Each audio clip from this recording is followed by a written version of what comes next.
basketball game. The 94-50 League is hosting tonight's playoff and championship game with the Capital Seahawks. We'd like to recognize our amazing sponsors because without them, a professional basketball team in this community would not be possible. So special thanks to Ballers like Capital Regalos Crofton, Aladdin Food, Blossom Boutique, Hilton Doubletree, New Perspective Financial Solution, 1-800-WATER-DAMAGE.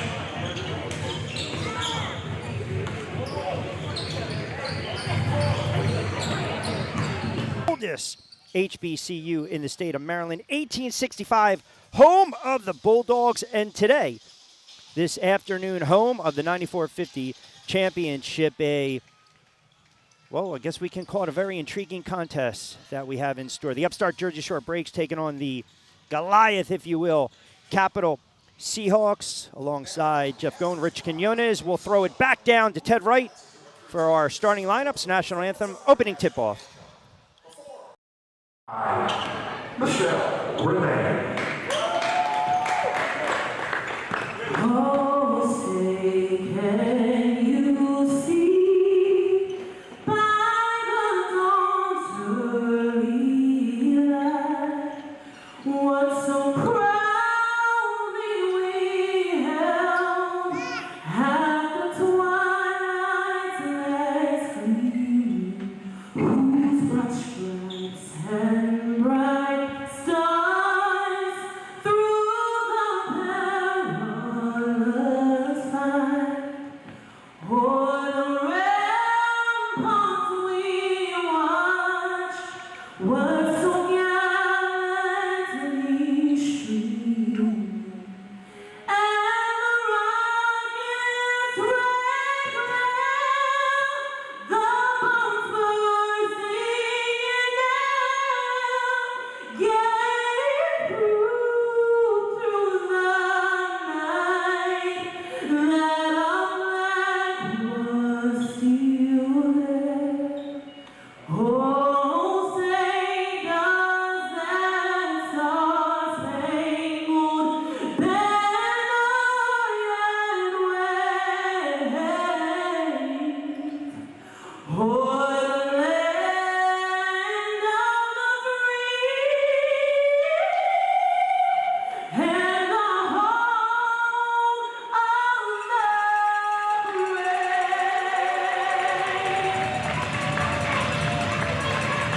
Thank you, Michelle Renee, for that incredible performance. Attention in the arena. Seat covered. There is a flash flood warning on the hardwood tonight, Maryland. Protect your shorelines. The wave is crashing. Get on your feet and let's meet the Jersey Shore Breaks.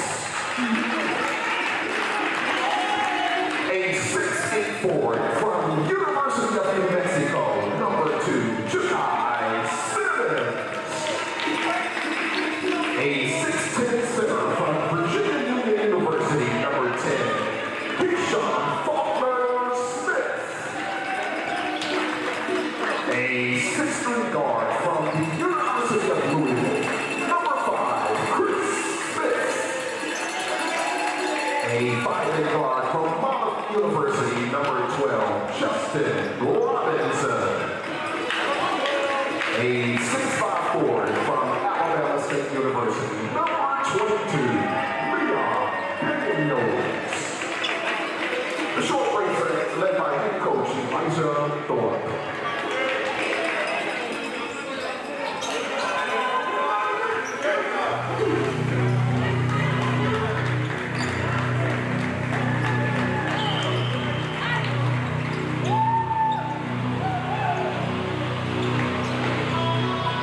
Seahawks fans, it's championship night. The Seahawks are on the quest for the 2026 94-50 championship. Today is the day. Seahawks fans, are you ready? It's time to stand up and stomp your feet and make some noise for today's starting lineup for your Capital Seahawks.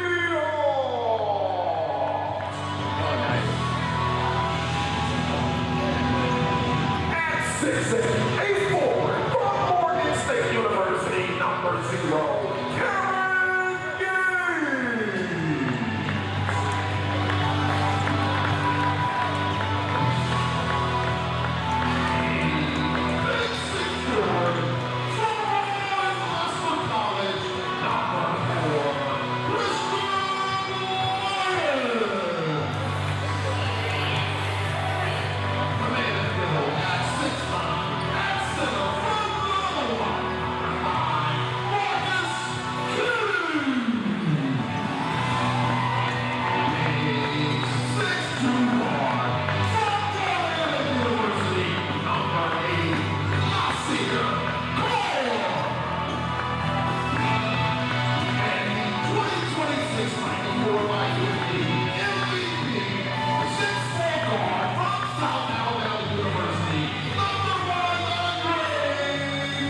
So very interesting, the starting lineups for Capital. Gaines, Lyons, Christian Lyons, who is inactive, active today, a former Jersey Shore break.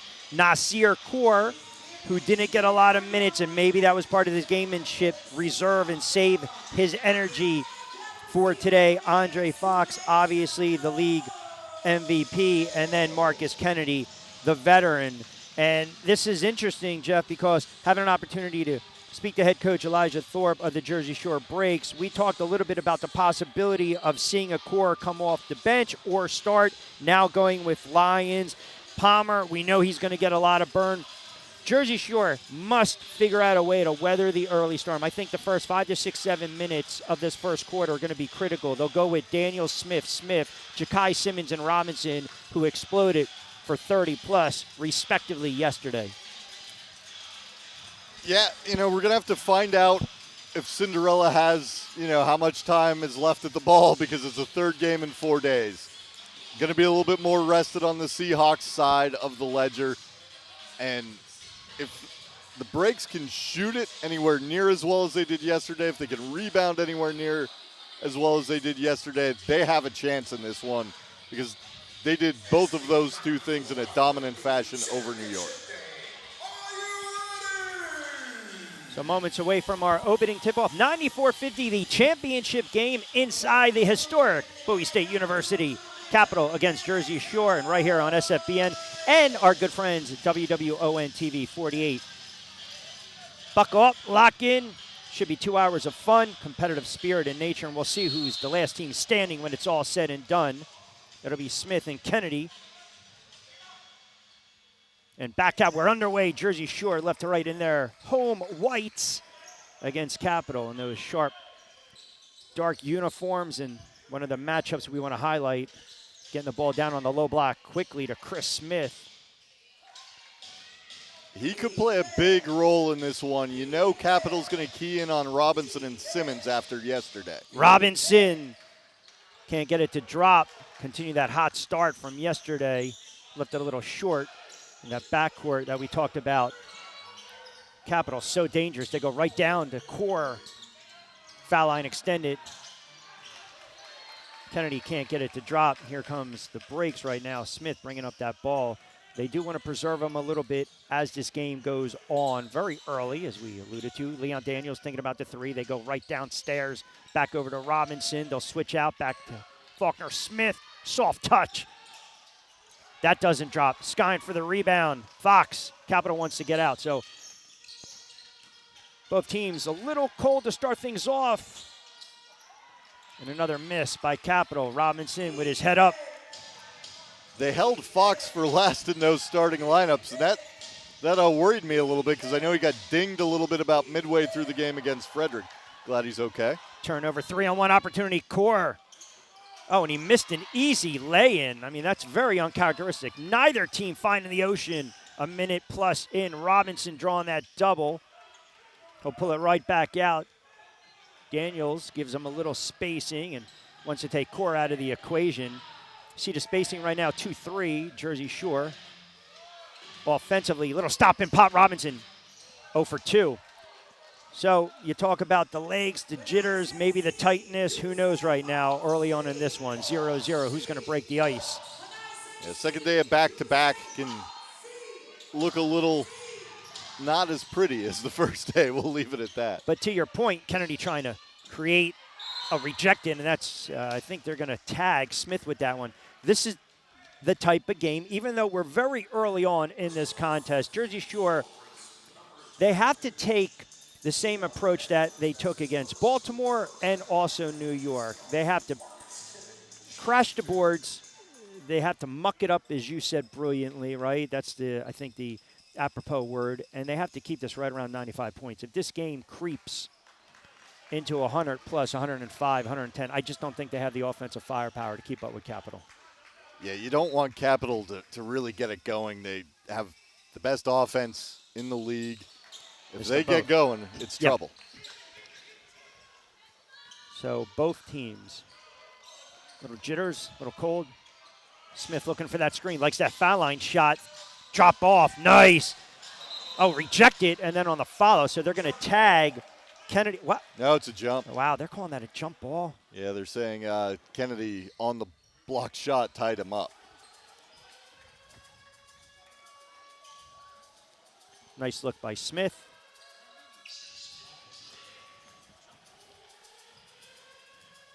Nothing more exciting than the in-game jump ball. That's right. Tell my reaction by the pregnant pause. Simmons wants it. Ja'Kai Simmons, step back.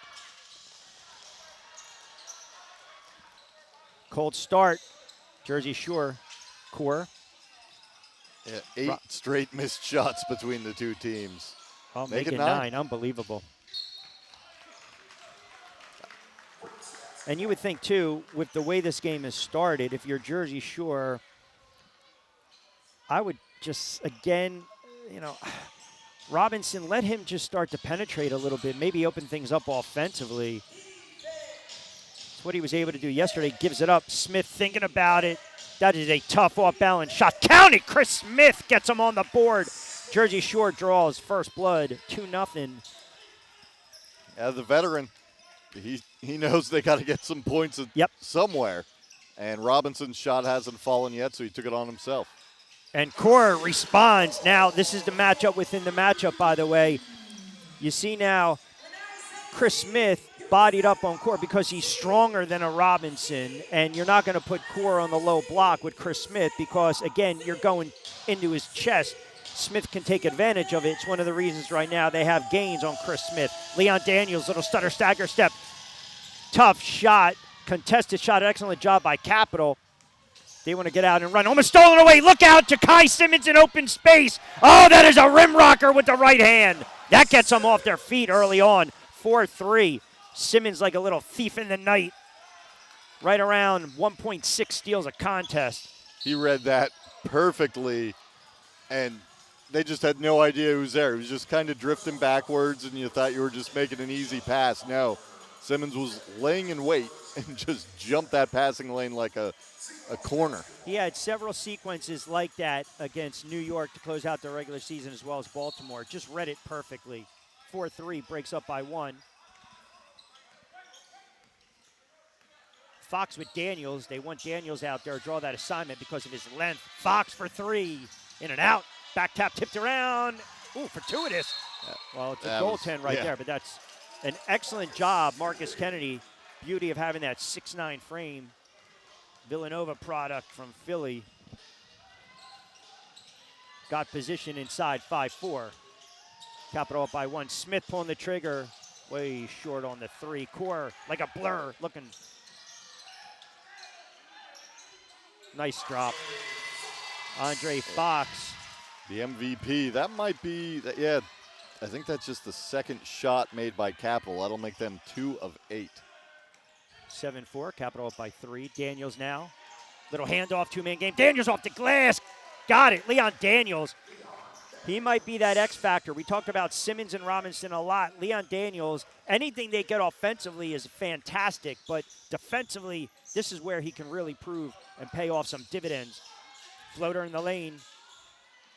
Daniels couldn't get a hand on it, so it looked like it was last touched by Capital. 7-6, 7:02 to go in this first quarter. Capital up by 1. But that is a good sign for Jersey Shore. They like that drop off, that handoff, get that curl.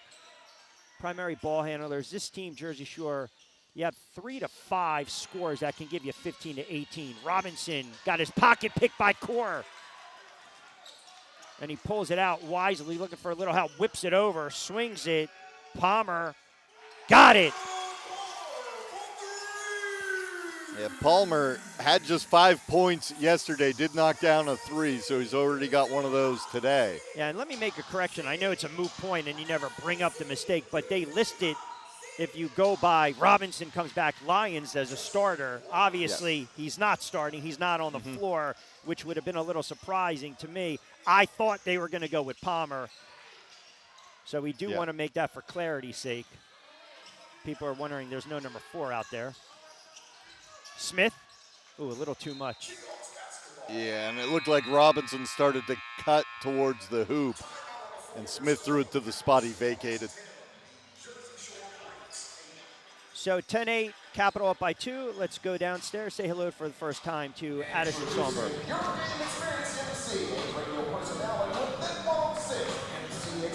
Thanks.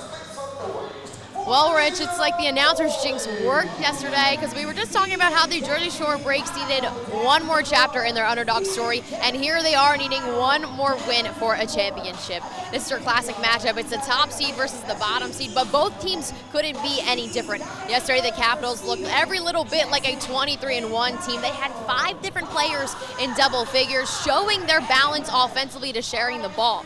As for the Jersey Shore Breaks, they rode high on their star power. It was Ja'Kai Simmons, it was Justin Robinson combining for 60 points to keep that Cinderella story alive. Now, Coach Thorpe of the Jersey Shore Breaks tells me his biggest concern with the Capital is their ability to share the ball. He has confidence in his team's ability with the physical in-your-face defense, but he says they've got to create pressure early, make the Seahawks uncomfortable, and force them to miss shots they usually make. As for Coach Williams with the Capital Seahawks, he says it starts with containing Simmons and Robinson. They know that they're a really great team. They combined for 60 points, just like we said yesterday, and he says they got to force different looks on them while determining the pace defensively. Rich, it's the top seed versus Cinderella story, and it's the depth versus the star players, and a championship on the line. That it is, Addison. Excellent report downstairs for us. She hit the nail right on the head when you talk about what Jersey Shore needs to do defensively. And again, think about this lineup now for Capital. You've got ball handlers, you've got slashers and scorers on the floor. And Jasper Williams, credit to him, playing a little chess while I'm up here playing a little checkers when we talk about the starting lineup. I told you, I always joke with him, when are you going to give me the starting lineups at the end of the half? He is a very good head coach. I'm a little surprised you're throwing Core out there to start. I think they know that is the tempo setter. You would agree with that? You get him cooking and going early. Now, all of a sudden, Jersey Shore's got to make some defensive adjustments. For Capital, they don't want Jersey Shore to believe. That's 100% correct. You don't want them to believe. The longer they hang around, or if they're in the lead, if you're the lower seed, you start to believe. And when that belief reaches that crescendo, then it's just a dogfight. You can throw everything out the window in terms of the stats and the records and everything. So they want a guy like Core out there to prevent that 13-2 that Jersey Shore put on New York to start yesterday's game. Just 2 meetings between these 2 teams during the regular season, 114-101, 114-81, both wins by Capital. They put Jersey Shore away after the first quarter of the initial meeting and then pulled away in the second. So we talk about the bugaboo with Jersey Shore. Yesterday they stymied that with the third. Good look inside off the roller. Excellent feed. Palmer, the recipient. That's a breakdown by Jersey Shore. They need to weather this early storm. Now, I know it's only 12-8, but the next 2 to 3 minutes, get out of this first quarter unscathed with some confidence. You build upon that. Drop off to Simmons. Little shake and bake. Ja'Kai Simmons right down the boulevard with the left hand. Couldn't get it to drop. Those are the bunnies, Jeff, that they have to finish. That's for sure. You don't want to leave those on the table. Let's see what Kennedy's got here. They'll take that shot all day long. Core cleans it up. Why not? You go ahead and miss it if you got Nasir Kaur to clean up the mess. So, last trip down, though, it was a great job by Kennedy to feed the scorer, and he got a little bit of a shoulder bump. He sort of set a screen while he had the ball to free his man up. Good take coming back the other way, Robinson to Smith. By the way, they'll live with that shot from Kennedy, 29%. Oh, yeah. For the season from beyond the arc. Good response by Jersey Shore, trailing by 4, 14-10, under 5 to play. Kennedy picks up the dribble. Core thinking about the 3, wants to pull the trigger, puts it right back on the floor again. Almost loses the handle, floats over to Gaines. Kennedy again. Jersey Shore almost employing him. Foul line extended. Count it. Palmer, good-looking player. So he's already, I think, matched or exceeded what he had yesterday. I think he just had the 5 points yesterday. Screen by Smith. Robinson trying to get that ISO and Gaines among the trees. Robinson high arcer. Got it to drop. Justin Robinson. Oh, that is a gorgeous take and finish. 16-12. Capital up. Pardon me. Yes, Capital up by 4. That was a gorgeous take by Justin Robinson. Over a guy a foot taller than him. He's being guarded by the 6'8 Gaines. A fortuitous bounce for Kennedy. Capital obviously very comfortable playing in this venue. Lead at 6.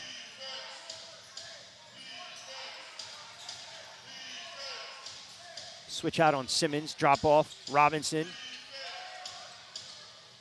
Justin Robinson starting to feel it. We saw yesterday, confident shooter from beyond the arc. Yeah, took that one to Nasir Kaur, who's got that one-on-one experience, so he's used to guys getting a little fancy with the ball, trying to break them down, and still able to close out, and Robinson up to the task. Put anybody you want on him if he's going to hit that. There's not going to be much Capital can do. And that's a great block, weak side by Faulkner Smith. That's why they have him out there, very aggressive and physical. Now he matches up with Kennedy trying to body him up underneath with the left hand. Did his job, and that's going to go out of bounds, Capital. So that'll come back the other way with the breaks trailing 18-15. Some fresh bodies as well on the floor right now. James Stanback, the former Capital Seahawk, on the floor for Jersey Shore. Spoke to him a little bit prior to the tip-off. I finished a comment after this play. Simmons, back over to Robinson. Little stutter, stagger step back, shake and bake. Justin Robinson. Oh, Justin Robinson starting to feel it right now. Early on in the first quarter. He's got 7, I believe, and that is a good sign for Jersey Shore when he's making those shots off the dribble. Palmer trying to match it with a 3. Got it right back. Palmer says, hold on a second.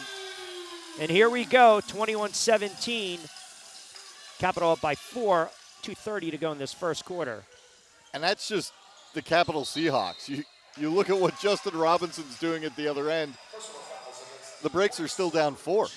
I mean, you would think the way he's knocking down shots and hitting shots after the slow start by both teams, that the breaks would be maybe up 4. But no, they just keep coming down. Well, he hit a shot. Who do we want to hit one this trip down? And so far it's been Rodriguez Palmer. Palmer's got that hot hand. That is a long 3. Count that one coming back the other way. So when the shot starts falling like that, that's Cameron Smith, Oklahoma Cal State product. Not known to be a big-time three-point scorer. Gets it to drop, largest lead 7. Daniels in traffic, got caught up. Stanback can't corral it. Back over to Daniels, back over to Stanback. Oh, my goodness, they tried to force it in a little too much and get too cute. Another turnover, long stretch outlet. Court now, Coffin corner, pulling it back. That was A.J. Cox, drops it off one more time. Left it a little short, and there's that big body and frame. Jersey Shore's got to take a timeout, in which they do, to talk about it. 1:46 to go in this first. Capital, largest lead of the contest, sits at 9, 26-17. This is 94-50 championship game right here on SFBN. Is your organization navigating growth, transition, or complexity? At Long Legacy Collective, LLC, we bring clarity, structure, and execution you can trust. Led by Sierra Long, MBA, we offer strategic consulting, fractional leadership, and expert support to move your most critical work forward. From public speaking engagements to impactful marketing strategies and even dynamic DJ and radio services, we empower organizations and communities to thrive. Long Legacy Collective, building legacies one clear step at a time. Visit www.longlegacycollective.com to learn more. Temperatures are rising in Frederick, and so is the competition. Spring is swarming season, and pests in our area are on the move. Protect home base with the local experts at American Pest. As the official pest control provider for the Keys and proud sponsor of the Cows, we're always here for your home team, indoors and out. American Pest. Pests are no match for us.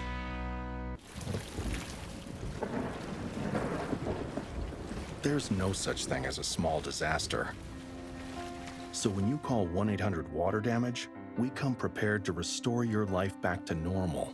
From burst pipes to unexpected mold discoveries or fire damage, when things couldn't be worse, we come to you with our best.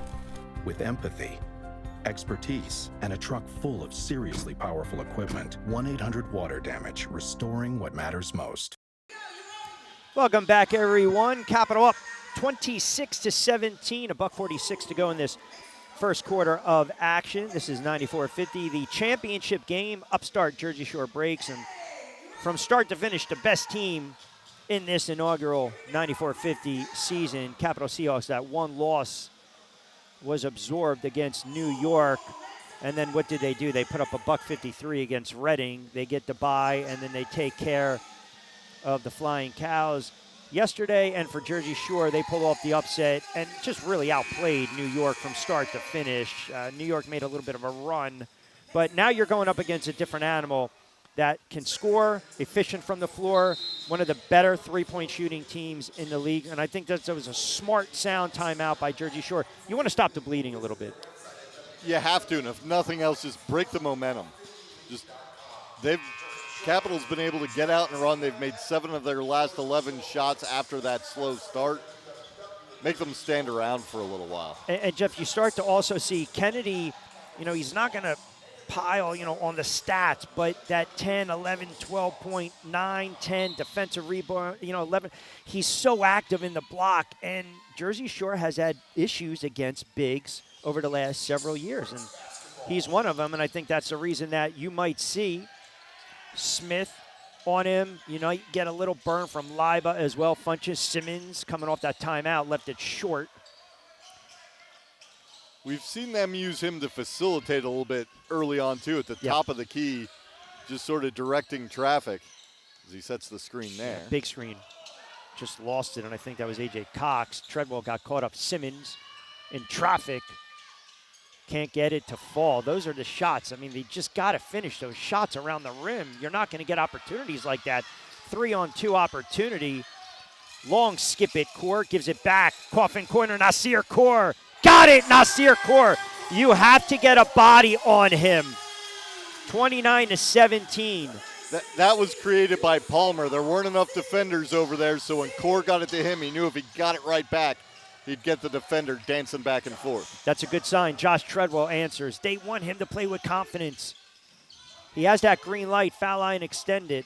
Sometimes they can live with the ISO ball. 10-point cushion, under 30 to play in this first quarter. And that's what they want to do, get the ball out of the ball maker's hands. Stanback, he got juked by Kaur. Nice look inside off another cutter. Outstanding play, Nasir Kaur, and then Kennedy rolls right to the bucket. Gorgeous basketball. 31-19.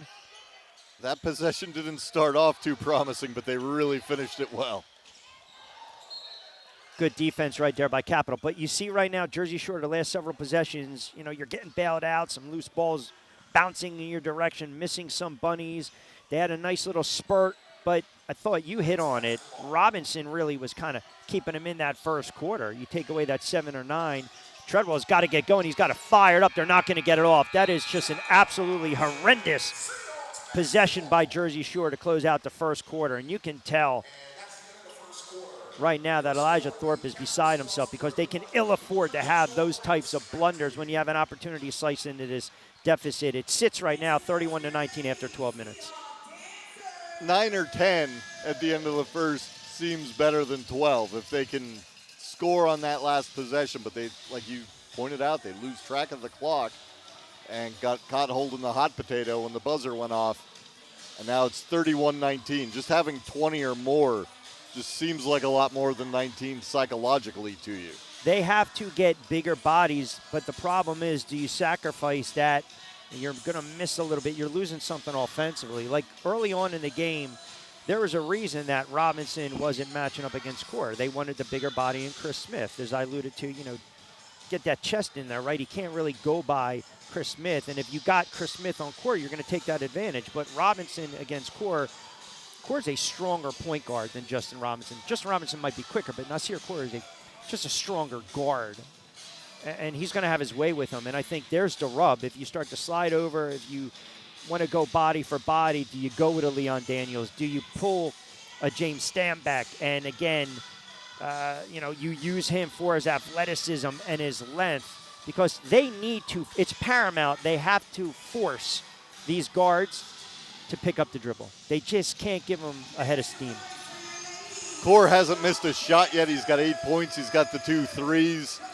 Palmer had 5 yesterday. He's got 7. Yeah, they have to do something to slow down Kaur. Marcus Kennedy also 8 points and 4 assists for the big man. We talked about that a little bit.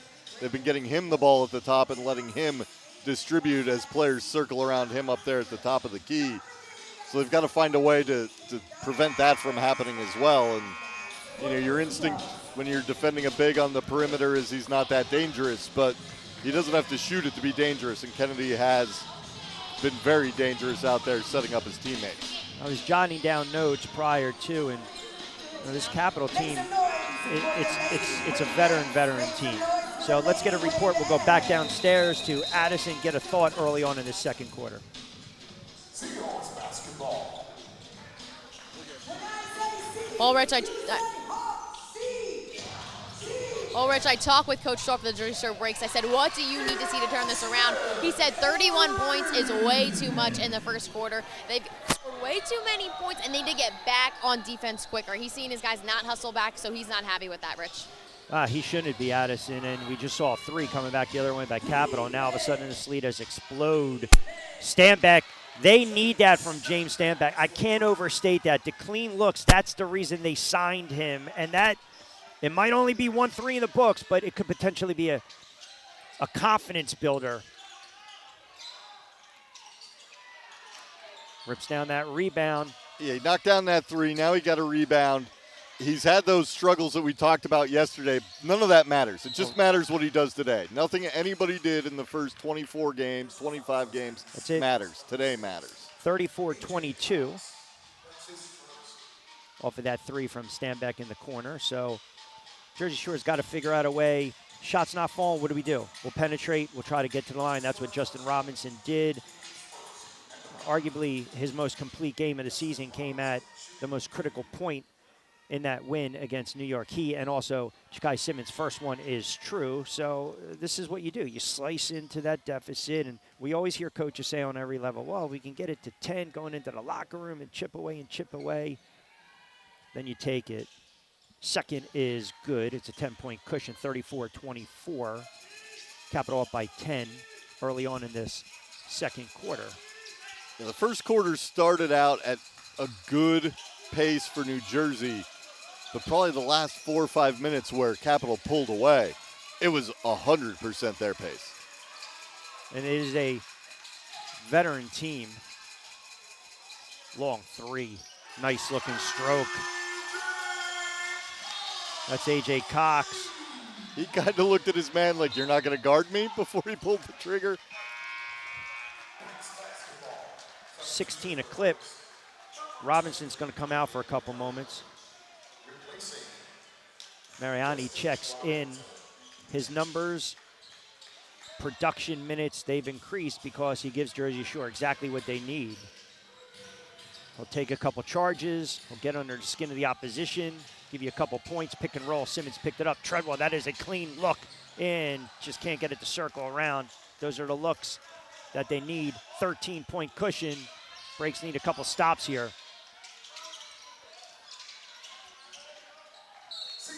Josh Treadwell was able to get a hand on it. Mariani and Agbeles were really kind of going at it there, and that's just kind of the player each of them are, but they were really getting tangled up and shoving around. He's not, listen, he'll body up. I mean, that's what you want, but you have to clean up that glass. Funch is trying to wrestle it away. Jalen Austin, number 35, quietly a very good and complete player for Capital. He can start for pretty much any team in the league. I think he's one of those X factors that Coach Jasper Williams doesn't like to highlight too much because then you can game plan around him. He's got that luxury yesterday, 11 starters, right? That's the line he used earlier this season when talking to the Barnyard Banner crew, the Frederick podcast. And so, yeah, he doesn't like to tell us who the starters are going to be before the game. He doesn't want to talk about these guys. He doesn't want everybody else to know who they are so that he can kind of sneak attack with somebody that day. But I think Funchess could play a role in this game, too, as they try to keep people out of the middle and body Capital up. He got in foul trouble yesterday. Stanback got it again. James Stanback knocking down his second trifecta. Just had about 2 or 3 minutes prior to the game, and I spoke to him, and he just wanted to be left alone, which I respect. I got the sense that he felt he was going to have a hand in this one in some capacity. Anything they get offensively is a plus today. And he would love nothing more than to burn his former team. After that slow start, both teams now are shooting 50%. And to an extent, that feels like bad news for Jersey Shore because they're shooting 50% and they're down 10. They have to get some stops, and I think what's going to happen is you're going to see they're going to go to the bench a little more deeper. I mean, obviously right now with 9:17 to go, Robinson getting a breather, Marinari's on the floor, so Brendan can bring the ball up as well as Junior Santel. But it's also going to create some mismatches. They worked a lot more since they made the head coaching change on pretty much the two-man game, the handoff, the curls. So that's where you can see maybe like a James Stanback and or Ja'Kai Simmons come around that curl and just put it on the floor and go right to the basket. Use their God-given ability, their athleticism. It's a 12-point hole right now for the Breaks, 39-27. And they need Simmons to forget that he missed 2 layups in the first period. Sometimes you see a guy go, well, it's not my day, I'll stop taking those. They need him to keep doing it. Stanback, that's the second time he's lost it. They got to get going. Oh, might have gotten away with one. Another bad possession. Coming back is Capital. Long skip it. And Creek pulling the trigger. And not boxing out. Oh, that is an absolutely great follow through. And James Stanback came down. Yeah, he's still down. One of the Capital players was down for a moment or two as well, but they're all back up on their feet and look okay. Stanback getting a little hand there from Funchess. They just didn't box out off 2 misses. You saw the hands right there.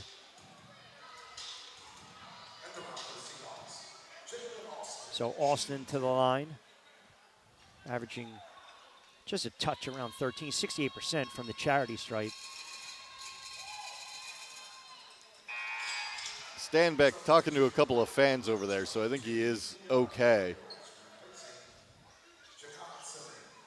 So Simmons is going to check out. Leon Daniels back in. It's a luxury of Capital right now where you don't have to burn through your guards. You can give them a little bit of a rest and blow. 14 now, that Capital lead. Yeah, and this is where it gets a little dangerous too. Need some sound shots. You got to figure out, okay, who's going to be that primary option? Nice look inside, stolen away. Looked like, I don't know if it was Kennedy, or pardon me, I don't know if it was Austin that got a hand on it. Let's see on the replay. Little 2-man game. Funchess rolling right to the bucket. 37-year-old vet, Hampton University. I touched on him a little bit earlier, but at 6'9", 240, he's one of the guys on Jersey who can body up with some of the guys like Kennedy and Alston and Agbeles that are just those big, wide bodies for Capital. If he can stay out of the foul trouble he found himself in yesterday, he can really help them just with presence on the interior, things that won't show up on the box score. Which I also piggyback on that. You might see both of them missed. You might see Josh Morris at some point, and that's because they need a presence on the low block. That is a big body down there. You know, defensively, you know what you're going to give up, but right now they need some points, but certainly they need some stops. And Capital, they're getting the correct spacing on the floor, and they're doing what they need to do, and that's go right inside. A little bit of a wild shot there by Agbeles. The last couple possessions, Breaks have not really found any of their rhythm offensively.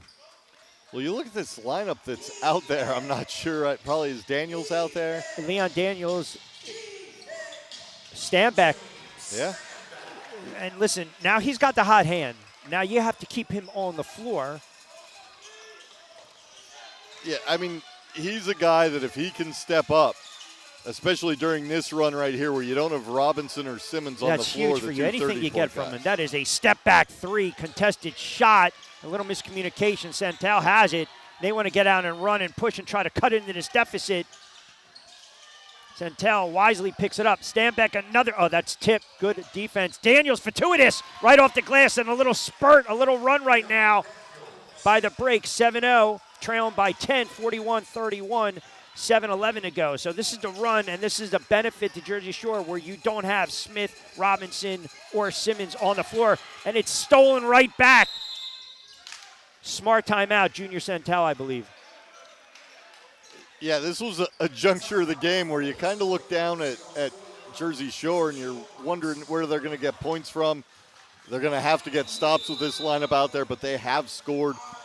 Stanback turning back the clock a little bit. You know, this hasn't been the year he wanted to have, but maybe he'll have the day today that'll erase that memory of the days of The past. one thing the players conveyed to me is you have to empty out the chamber. So if there's a hot player on the floor, he's got that green light, and you ride it out. And look, if this is a game where Robinson and Simmons eventually have 25-plus shots, they're going to take it. But they need to do a better job on the glass. They have to do a better job on the glass as this game progresses. And the offense, the one thing that I know it's nitpicky, but because you don't have that primary ball handler on the floor, sometimes there is a lapse. There's no sense of urgency when they're going through their offensive sets. And then you see any team when they start to rush like that, Jeff, what's going to happen? Poor shot selection, turnovers, and you're not going to get back on transitional defense. Yeah, to hit on one of those points you made, that rebounding right now, it's 21-11 in favor of Capital, including 10 on the offensive glass. They got to box out. We saw Capital do the same thing to Frederick yesterday. They were all over the offensive boards. And so far, they've kind of taken it to Jersey Shore. And that equals second chance opportunities and points. And that's how, when the shooting percentages, they're actually out shooting Capital, but they're down 10. There haven't been a lot of turnovers, 3 apiece. That's how Capital's building this lead. They're attacking the offensive glass and getting the second chance. And points. what happens when you creep into that early deficit like this, it does kind of take you out of your game plan offensively. So you can't do what you want to do, and they haven't been able to get in their sets.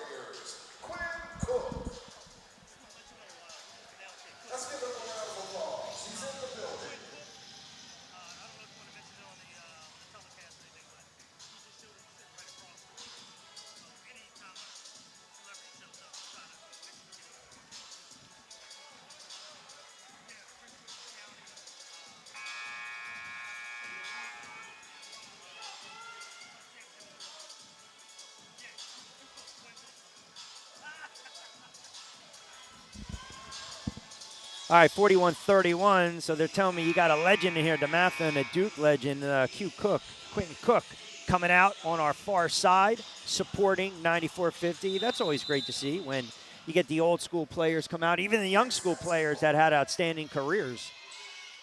That's what it's all about. Daniels got it off the timeout. Excellent job. Yeah, seeing guys like that, especially local legend kind of guys come out, that can help, with the crowds in the future and stuff too. I know we had some guys at the playoff game out in Frederick who are well-known players in the area. How about the breaks? They will not go away. Stanback, long three. Got it again, James Stanback.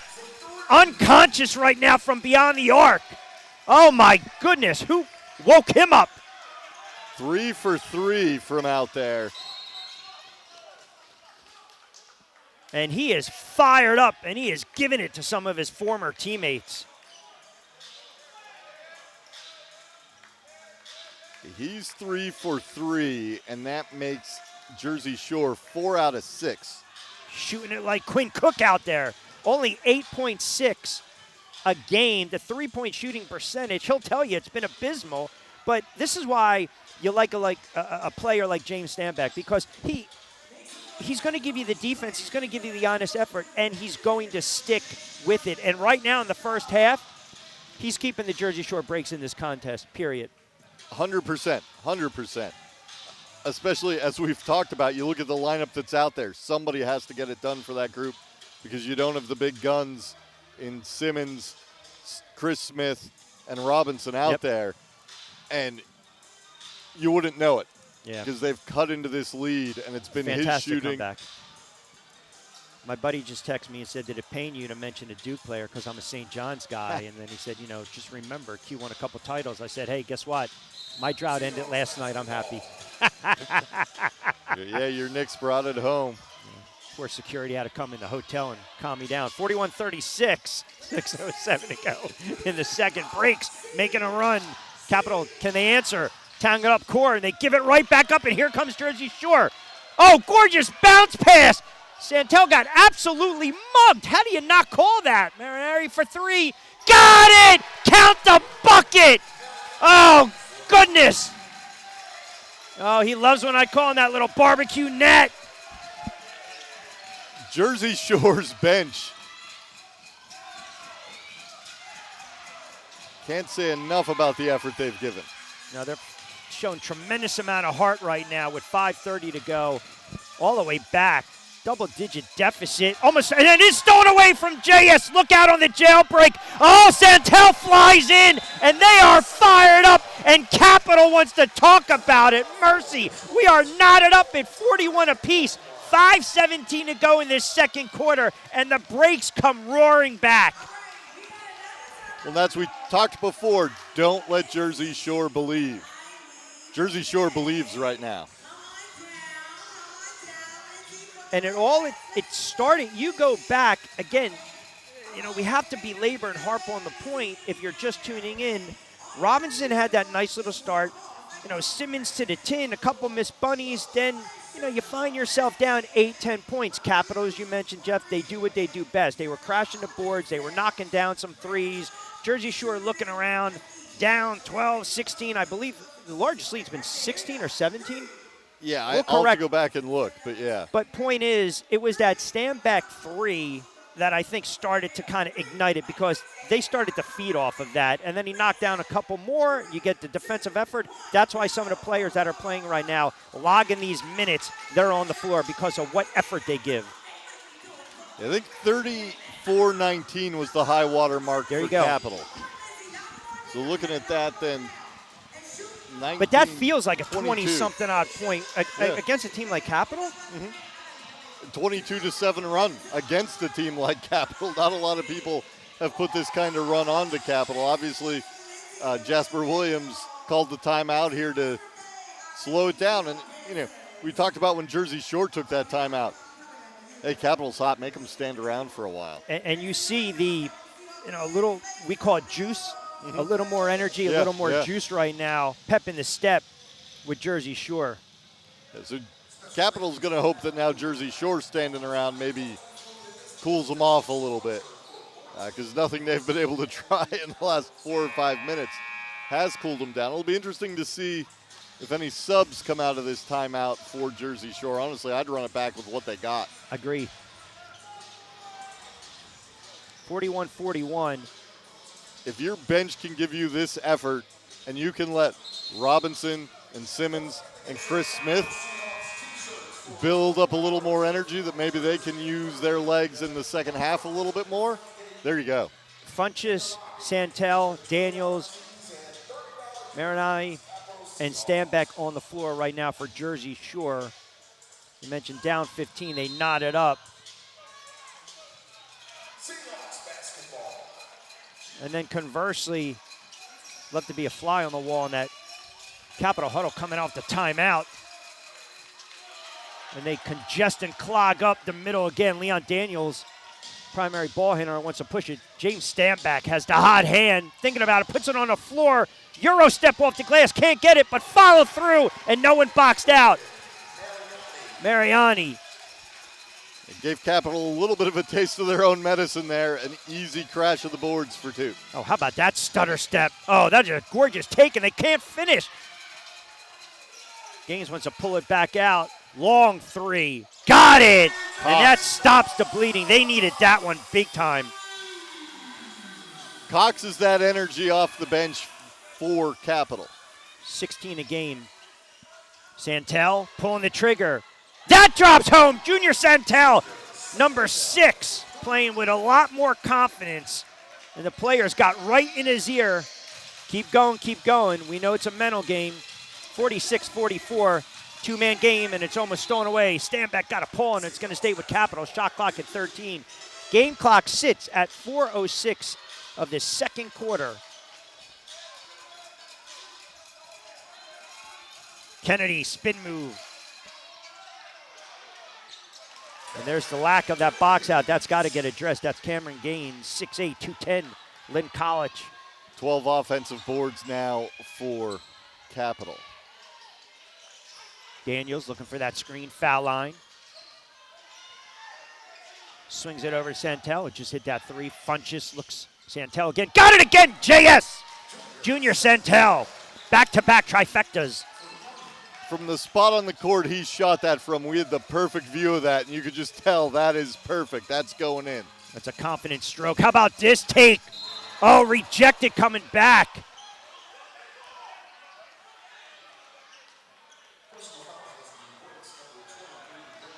And Fox, so decisive and courageous, went among the trees right there, right down the lane. And just a swarm, 4 or 5 Jersey Shore breaks defenders just swarmed around him. He's got just 2 points before this. So they need him to get going a little bit. The league MVP. Deservingly so, had a brilliant season. Drops home the first, averaging 19. He was as efficient as they come. Smith checks in. Keyshawn Davis-Smith. And Charles Funches gave him some good minutes in burn. Yeah, a shooting guard shooting 56% from the field. He's a fun player to watch. South Alabama product. Greenbelt MD, top 5 in all these categories. He banging a little bit, spin move, tried to muscle his way, went at the contact, not going to get it, and then he stole it away! And then they call him for the foul. Oh, my goodness. Got a little too handsy. He's going over to plead his case there, and he got a little lucky. He was about to spike the ball, and usually that's an instant tech. Santel checks out.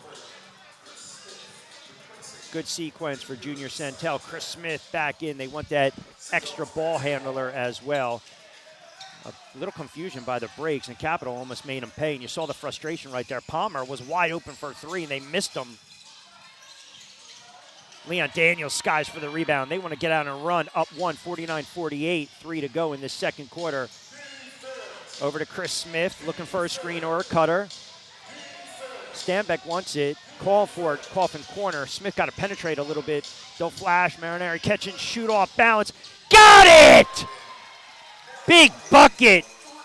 It's a 4-point lead right now for Jersey Shore. 52-48, doing a much better job. Cleaner looks. And getting the ball out of the guard's hands. Excellent job by Stanback. Clog in the middle. Getting a pull on it. They want to run. Up 4 are the breaks. 52-48. And not a pretty possession for the Seahawks. Stanback, clean look. Got it again, James Stanback. Oh, my goodness gracious. 9 of 11 from three-point range, Jersey Shore. We talked about it a little bit before. If they could shoot even close to what they shot yesterday, they're outdoing it. It's hard to go 9 of 11 in an open gym.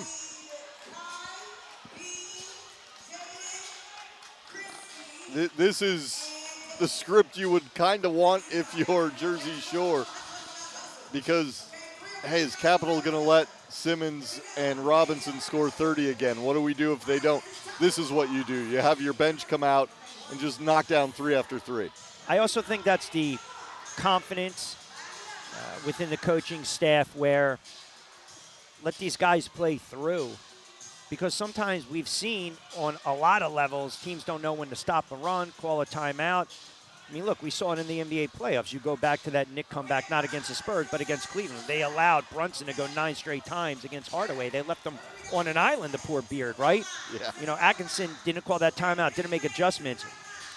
In this situation, offensively, if you're a Breaks fan, you're looking up right now, 55-48, and the three-point shot is dropping. We saw it drop consistently yesterday. So maybe it was just getting that proper spacing on the floor, and you know this as much as I do. A lot of it's mental. It is. And Jersey Shore made that coaching change towards the end of the season. They did. And they're not the same team since that. Coach Thorpe came in and saw some things that could be corrected, and they've corrected those. So this is not the 7-17 in the regular season team since he took over, because I think they had 2 or 3 wins when he took over, and they were over 500 after he took over. This is a much improved Jersey Shore team since that. Yeah, that's a great point. And when Coach Thorpe came in, and I've known him for years, he is very no-nonsense. He looks around and he'll see a roster, and you need to earn your minutes. You need to earn your minutes. Or he'll let a player play himself out of position. You know, the mind games, if you will. He knows exactly who to tweak, who to push, who to pat on the back. And right now, it's only one half of basketball, but he is being rewarded. But it is a long way to go right now. I mean, listen, we've seen teams go so hot, and then it cools off at times. But right now, they're shooting the lights out, and they're up by 7. How does Capital respond? Palmer back in. He was the man early. A little loose change, and Stanback has it. Smith wants to push. Inside, Faulkner Smith. 3 among the trees. How did he get it? Among the trees himself. Oh, they love his presence down on the low block. And it's a 57-48 game right now. 57-48, coming back the other way, and no one boxed out. Oh, someone got to get a body on the big man, and that's Kennedy. Capital needed that, because you see the first miss, and you're like, oh, another empty possession. 57-50, 1:20 to go. This is where the Breaks have to play smart basketball with a $1:17 to go. Stanback on the floor. Smith rips it down. Nice look, unselfish. Daniels got it to drop. Oh, unselfish play by the Breaks right there. 59-50, 9-point cushion, largest of the lead for the Breaks. Big grin on Smith's face after that assist, too.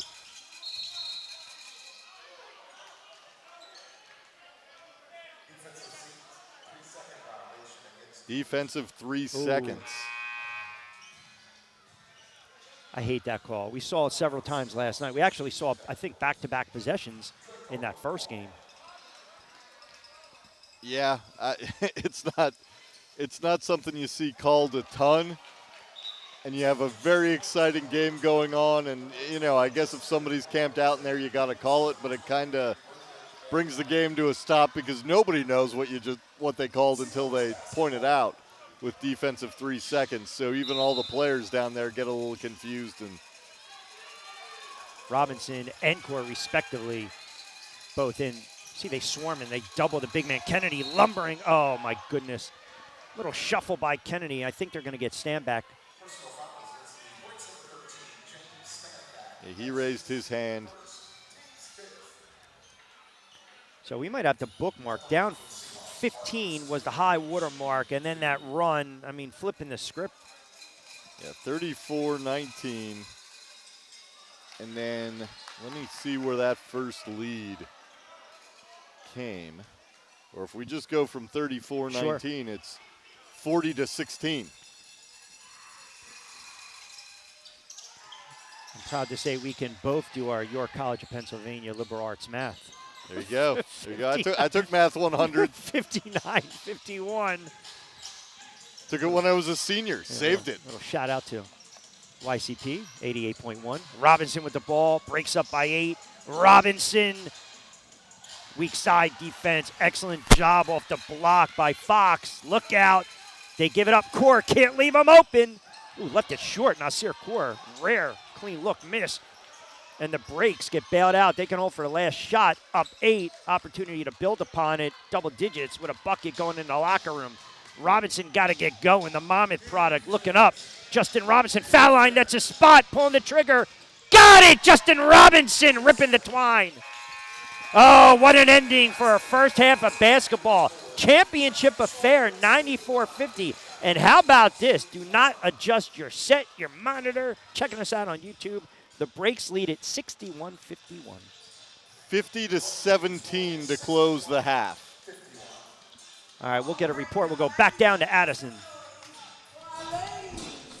Thanks Thanks, Rich. Coach, you told me earlier 31 points, too much for them in the first quarter. You held them to 19. What was the biggest difference for your team defensively? Our second unit came in and pushed the ball, stayed aggressive on defense, and we just was able to create turnovers and hit shots.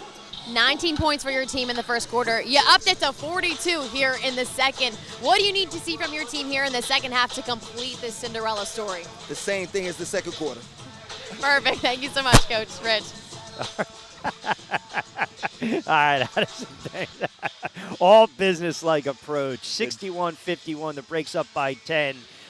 Before we take a timeout, thoughts on what transpired the first 24 minutes of action? You know, you knew that Capital was going to try to get after Robinson and Simmons. They've definitely slowed Simmons down a little bit. They've even gotten him to miss a couple of layups. The bench of Jersey Shore, it's kind of leaves you speechless. I don't know that anybody thought they'd come out and score as many points as they have. I don't know if the live stats here tell me bench points. They do not. So maybe try to do some math while we're off at halftime and figure out exactly how many. But, you know, you would have assumed it'd be Robinson and Simmons and Chris Smith. And not to downplay the efforts they've gotten from those guys, but it's been everybody else. I think that's, we talk about that team concept, and Capital is a veteran team. I mean, you look back over the last several years, they've got veteran guys that have been part of the program, and you know they're going to come out guns a-blazing. You still got Lyons. We haven't seen him yet.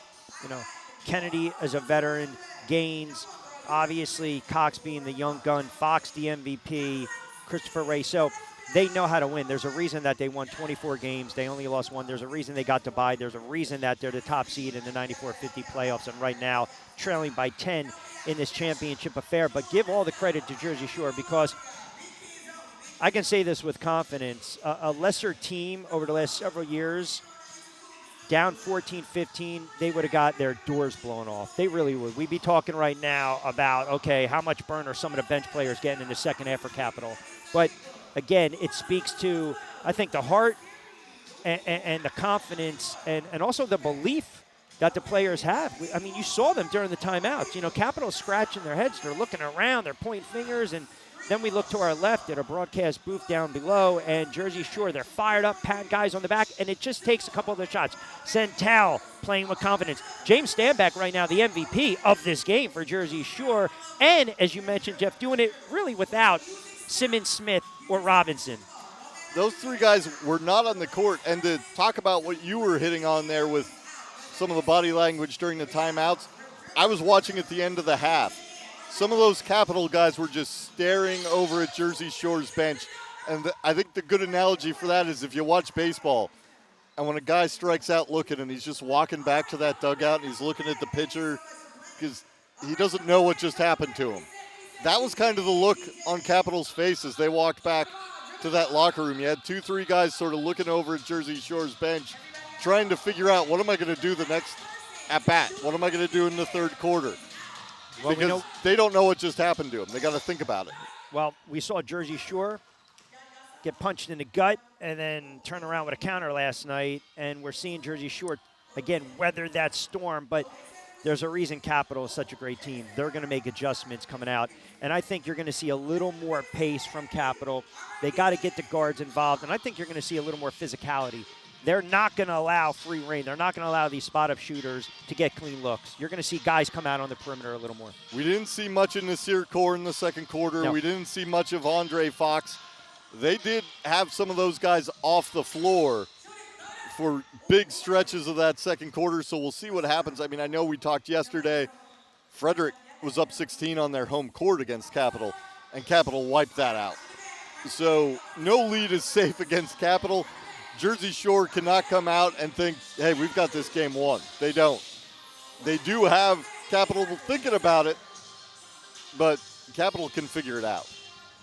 We'll see how it plays out. Second half coming up on the other side. The Breaks lead the Seahawks 61-51. This is 94-50 Championship Sunday right here on SFBN and, of course, WWON TV 48. Third quarter coming up soon. This is not just cheese, or butter, or whipped cream, or even dairy-free shreds. It's every food's BFF. It's what takes mac and cheese over the top, makes a burger cha-ching, and your veggies sing. This is not just our portfolio. It's why we get out of bed. Comfort on a plate in every language. What smiles are made of. This is not just a logo. It's us showing up, bringing our A game, playing for fun, playing to win. This is not just an apron. This is us giving our all and then some for each other, our neighbors, our partners, our planet. This isn't just a dairy processing plant. This is where the magic happens, where nature becomes nurture, and we carefully tend to our resources. And we are not just a company. We are can-doers and pursuers of better, bringing delight to omnivores, flexitarians, and vegetarians everywhere. More than that, we are a promise, a way of life, family, home. Saputo. Together, we bring good to the table.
Let's face it, highways are boring.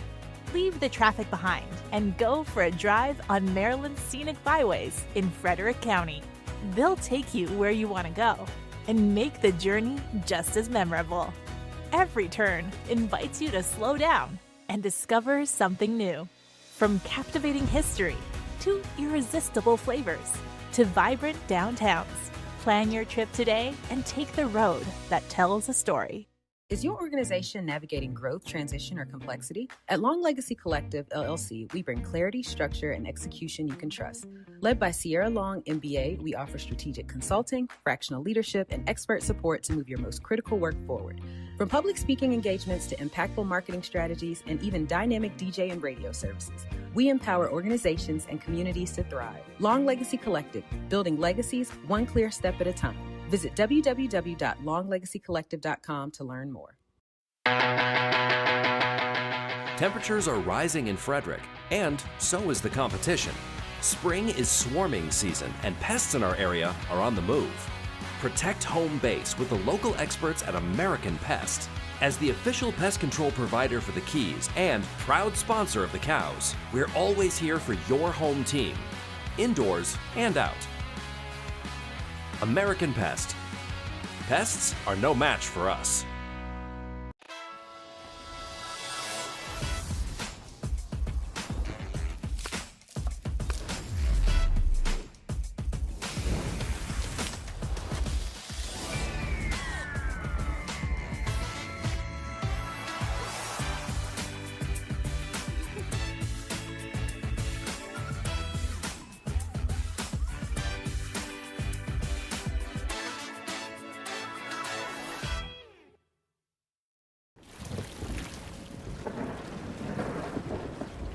There's no such thing as a small disaster.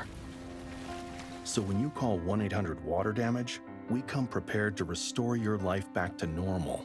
From burst pipes to unexpected mold discoveries or fire damage, when things couldn't be worse, we come to you with our best. With empathy, expertise, and a truck full of seriously powerful equipment. 1-800-WATER-DAMAGE, restoring what matters most. Tonight's game is supported by the Wholeness Center, led by certified life coach Bemene Piero.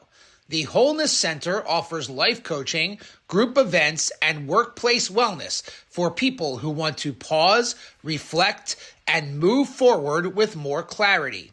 Whether you're navigating change, leading at work, or looking for a more intentional rhythm, connect with the Wholeness Center at wholenesscenterva.com. Where should we start first?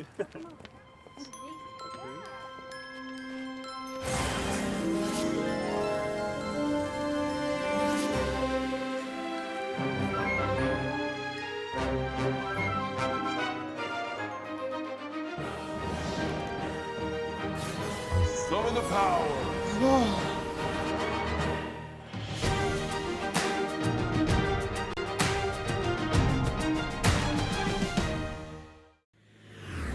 This is not just cheese, or butter, or whipped cream, or even dairy-free shreds.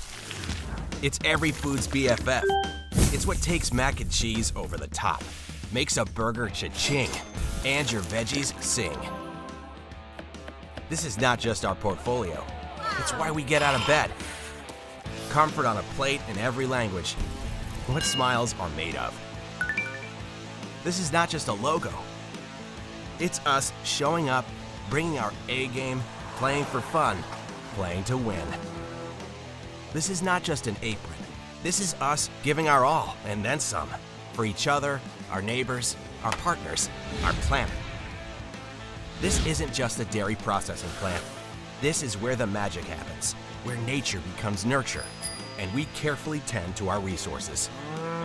And we are not just a company. We are can-doers and pursuers of better, bringing delight to omnivores, flexitarians, and vegetarians everywhere. More than that, we are a promise, a way of life, family, home. Saputo. Together, we bring good to the table.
Welcome back in. I'm Addison Somberg here with Coach Williams of the Capital Seahawks.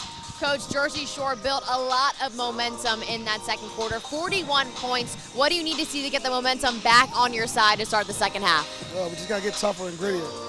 We just gave them a 42-point quarter, which is unacceptable. That's not a way that you win a championship. They was 9 from 11 from three. So we just got to do a better job defensively. Like I told you last night, if you want to win a championship, you have to get stops. And I just think we did a poor job of getting stops. Credit to Jersey Shore for making shots, but we got to do a better job of just imposing our will defensively. As you just mentioned, they're 9 for 11 from the perimeter. What adjustment do you need to see defensively to limit their presence beyond the arc? Just got to get up and touch.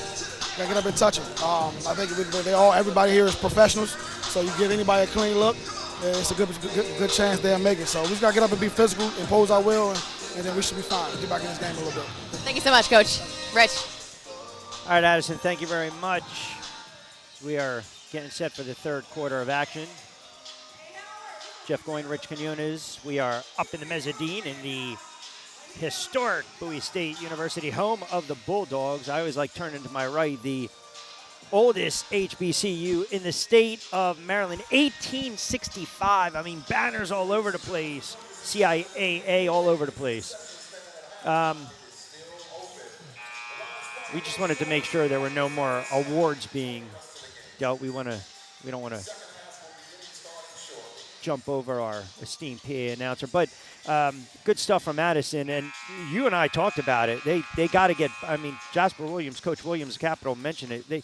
They got to start creeping out. Now you start to respect the perimeter shooting of Jersey Shore, which you didn't have to do that early on in the season or during these meetings or really throughout the season because they're one of the worst three-point shooting teams. But they found their stroke and, more importantly, shooting with a lot of confidence. I ran quickly down. I asked Junior Santel, what do they need to do? Just play smart basketball. Keep doing what we're doing. James Stanback, I just looked at him, and he's like, I told you. Like, in so many words, it's like, leave me be. Let me, get in that mental, mindset. Here we go. Well, Coach Williams said to Addison, we need to impose our will. And that's something that Capital has done to a lot of teams this year.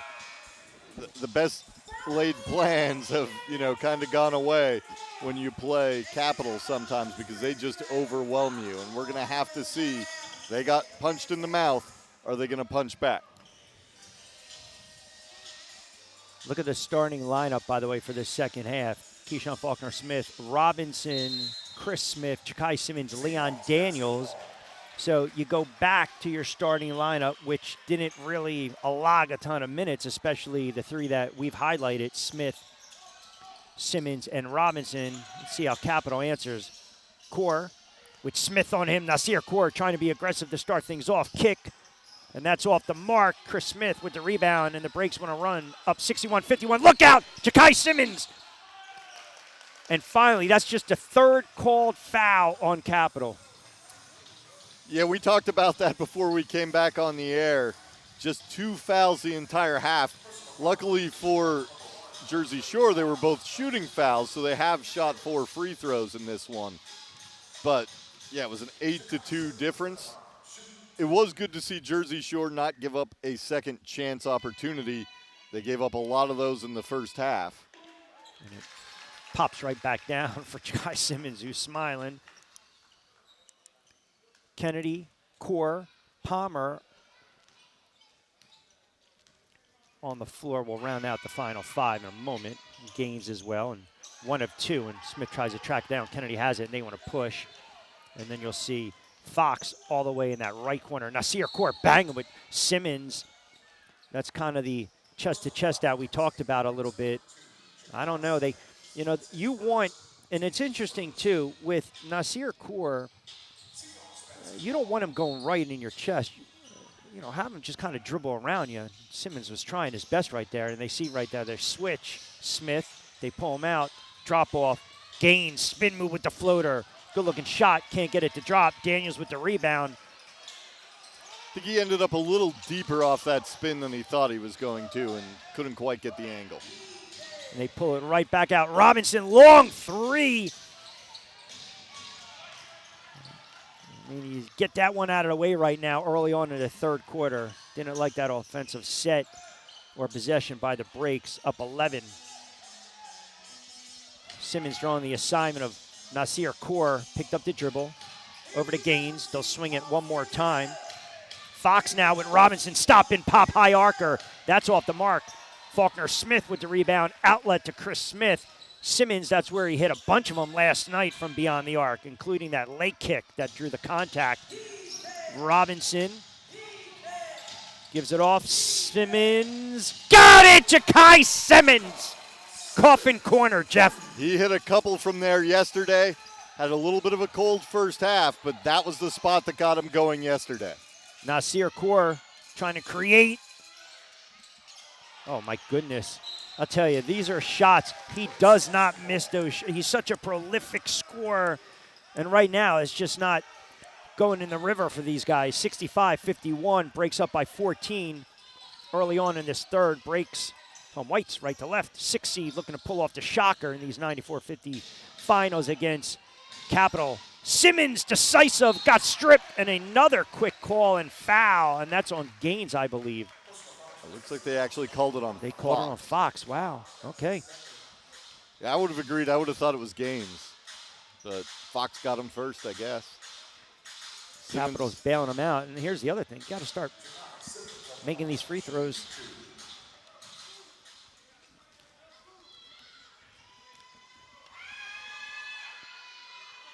First one drops. Robinson, Stanback having a couple words. His possession. Ja'Kai Simmons exploded for 30 yesterday. Robinson as well. Simmons knocks down both. And it is a 16-point lead. And there's, we talked about the body to body. Look at Smith banging Core. I mean, look, Chris, give him his wallet back. That was an easy call to make. But I think sometimes, again, you get that one out of the way, but you have to bang and body, and you want him to just put it on the floor, try to go around you, and that's when their defense got to slide over and converge. And you get that weak side help. That's too easy of an entry pass. Oh, weak side, there it was. Faulkner Smith sneaking again. That's why that body is out there. Excellent job with the block.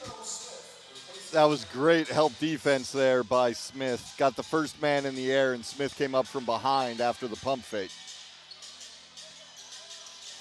Core, drop off. Little loose change, and it's going to stay with Capital. They got to get it. Shot clock violation. Excellent defensive stand, and right now, early on in this third, Capital still out of sync, and you see head coach Jasper Williams exasperated. This is, again, if you want to script a start to the second half for Jersey Shore, this is pretty close to what you'd script.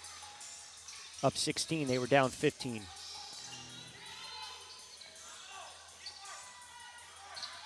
Simmons, nice look. Ooh, Smith couldn't get it to drop. My goodness, that would have been a highlight reel dunk. The bounce pass bounced a little more than I think. Caught him off guard, intended, I think. yeah. It's a great look by Ja'Kai Simmons. Drew the defender right in, and Keyshawn Faulkner Smith. He's really starting to grow on this coaching staff as well. Steve Porter, head of player personnel, did a really nice job early on in the season, then obviously making that strong push for Leon Daniels, wanting to stick with a guy like James Stanback. First one missed. So he's got an eye for that talent, especially in the North Jersey, New York area. Yesterday in the semi, 7 points, 9 rebounds, 2 steals, and a block, doing the dirty work inside again today for Jersey Shore. That's a heck of a stat line.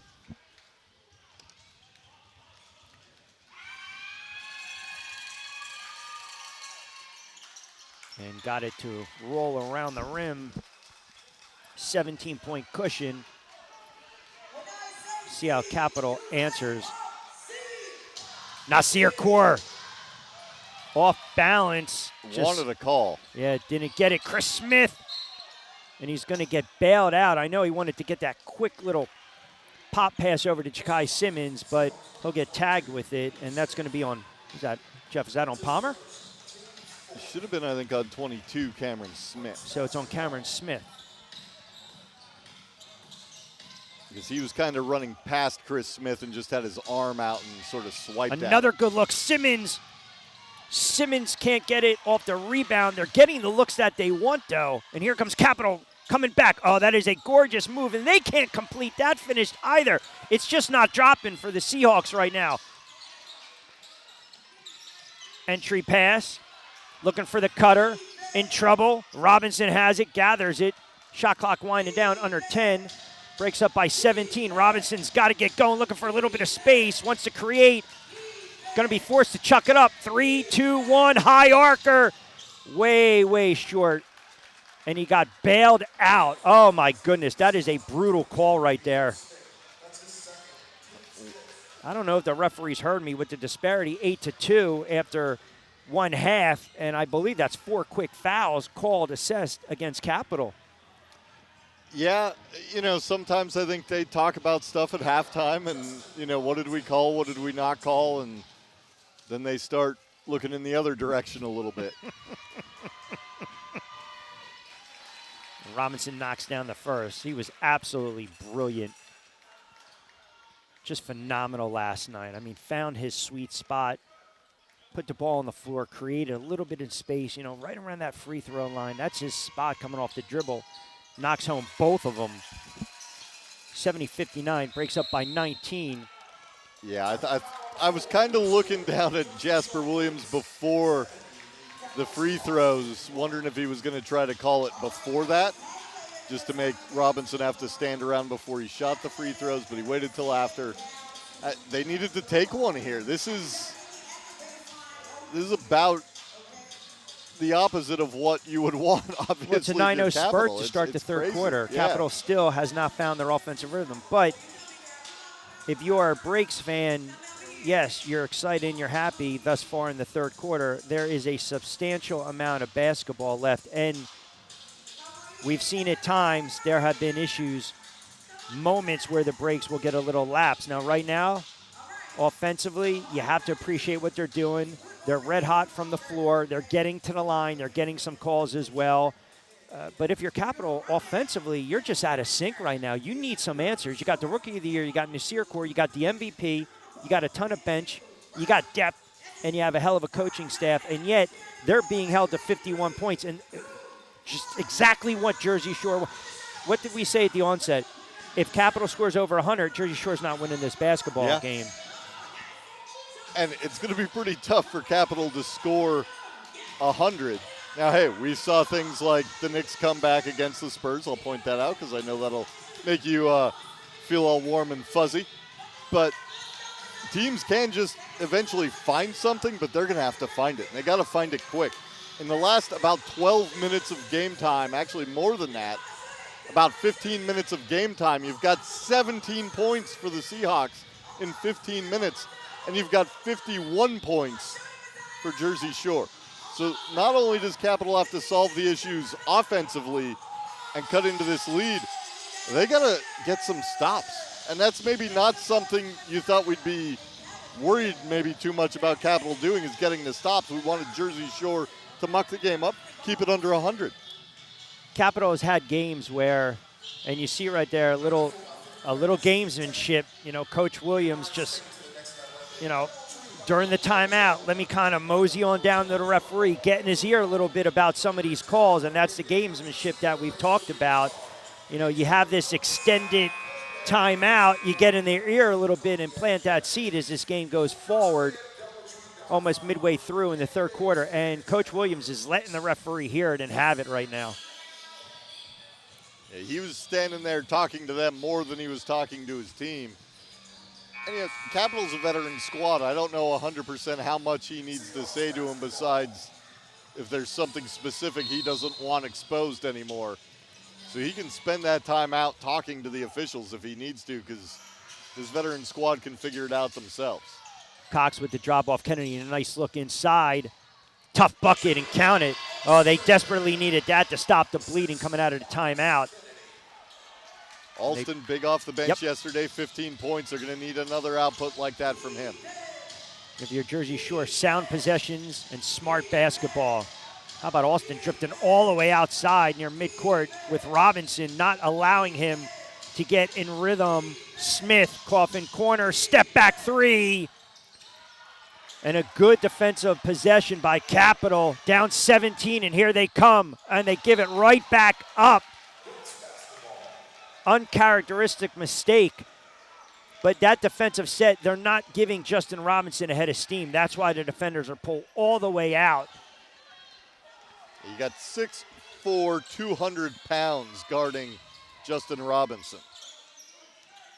Well, like last night, we saw him sometimes, if he does get that running start, puts the ball on the floor and goes right by the defender. Daniels in traffic, off balance. Leon Daniels off the glass with a little kiss on a Sunday. Oh, my goodness. Nice little soft take. Coming back the other way with the left hand. Working way too hard underneath. And A.J. Cox wanted to call. He's not going to get it. Daniels almost picks up his dribble. He does. Gives it to Robinson.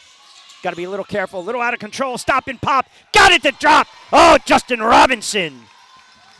And here we go. They answer. He's up to 13 now. Stand back with 14. Palmer. Floater. Nothing is dropped. Oh, get it out. Rejected. Coming back the other end. Keyshawn Faulkner Smith. Simmons thinking about the three. Puts it on the floor. Got caught up in the air. Over to Chris Smith. Drops it off Daniels for three. Faulkner tried to back tap it. Would have been a huge three with this lead. Coming back the other way. And a late whistle, but a correct whistle. Cameron Smith got hacked. He's going to go to the line. 74-53. Capital really needed a call there if they didn't get a bucket, because I think the last couple of possessions, you've also started to see them, they're trying to put the ball in the hoop. They're not shooting it. They're like, I got to get this one to go. What do I got to do to get this one to go? And they're overcorrecting. Rodriguez Palmer's little floater there, it looked like he thought about how to make that a little too much. Little push, leaving it a little short, but I also think contribute that to what Jersey Shore is doing defensively. They're really starting to bottle up. Second chance opportunity. Can Capital convert? And they do. So they get 3 out of it. And I'm not going to be surprised if Jersey Shore goes back and they bring a big in, maybe Funchess. Well, he is running to the table right now as we speak. There you go. Daniels looking for the screen from Smith, trying to draw a little wet surface, and that's a bad turnover. Yeah, that's a tough, you hit a wet spot on the floor, and now they have a chance to get back-to-back buckets and one off a turnover. Still obviously would be a 15, 16-point lead even if they score here, but you just don't want momentum. You want momentum for Capital. They're too dangerous. They trail by 18, trail by as many as 21. It's not as though Jersey Shore is getting complacent.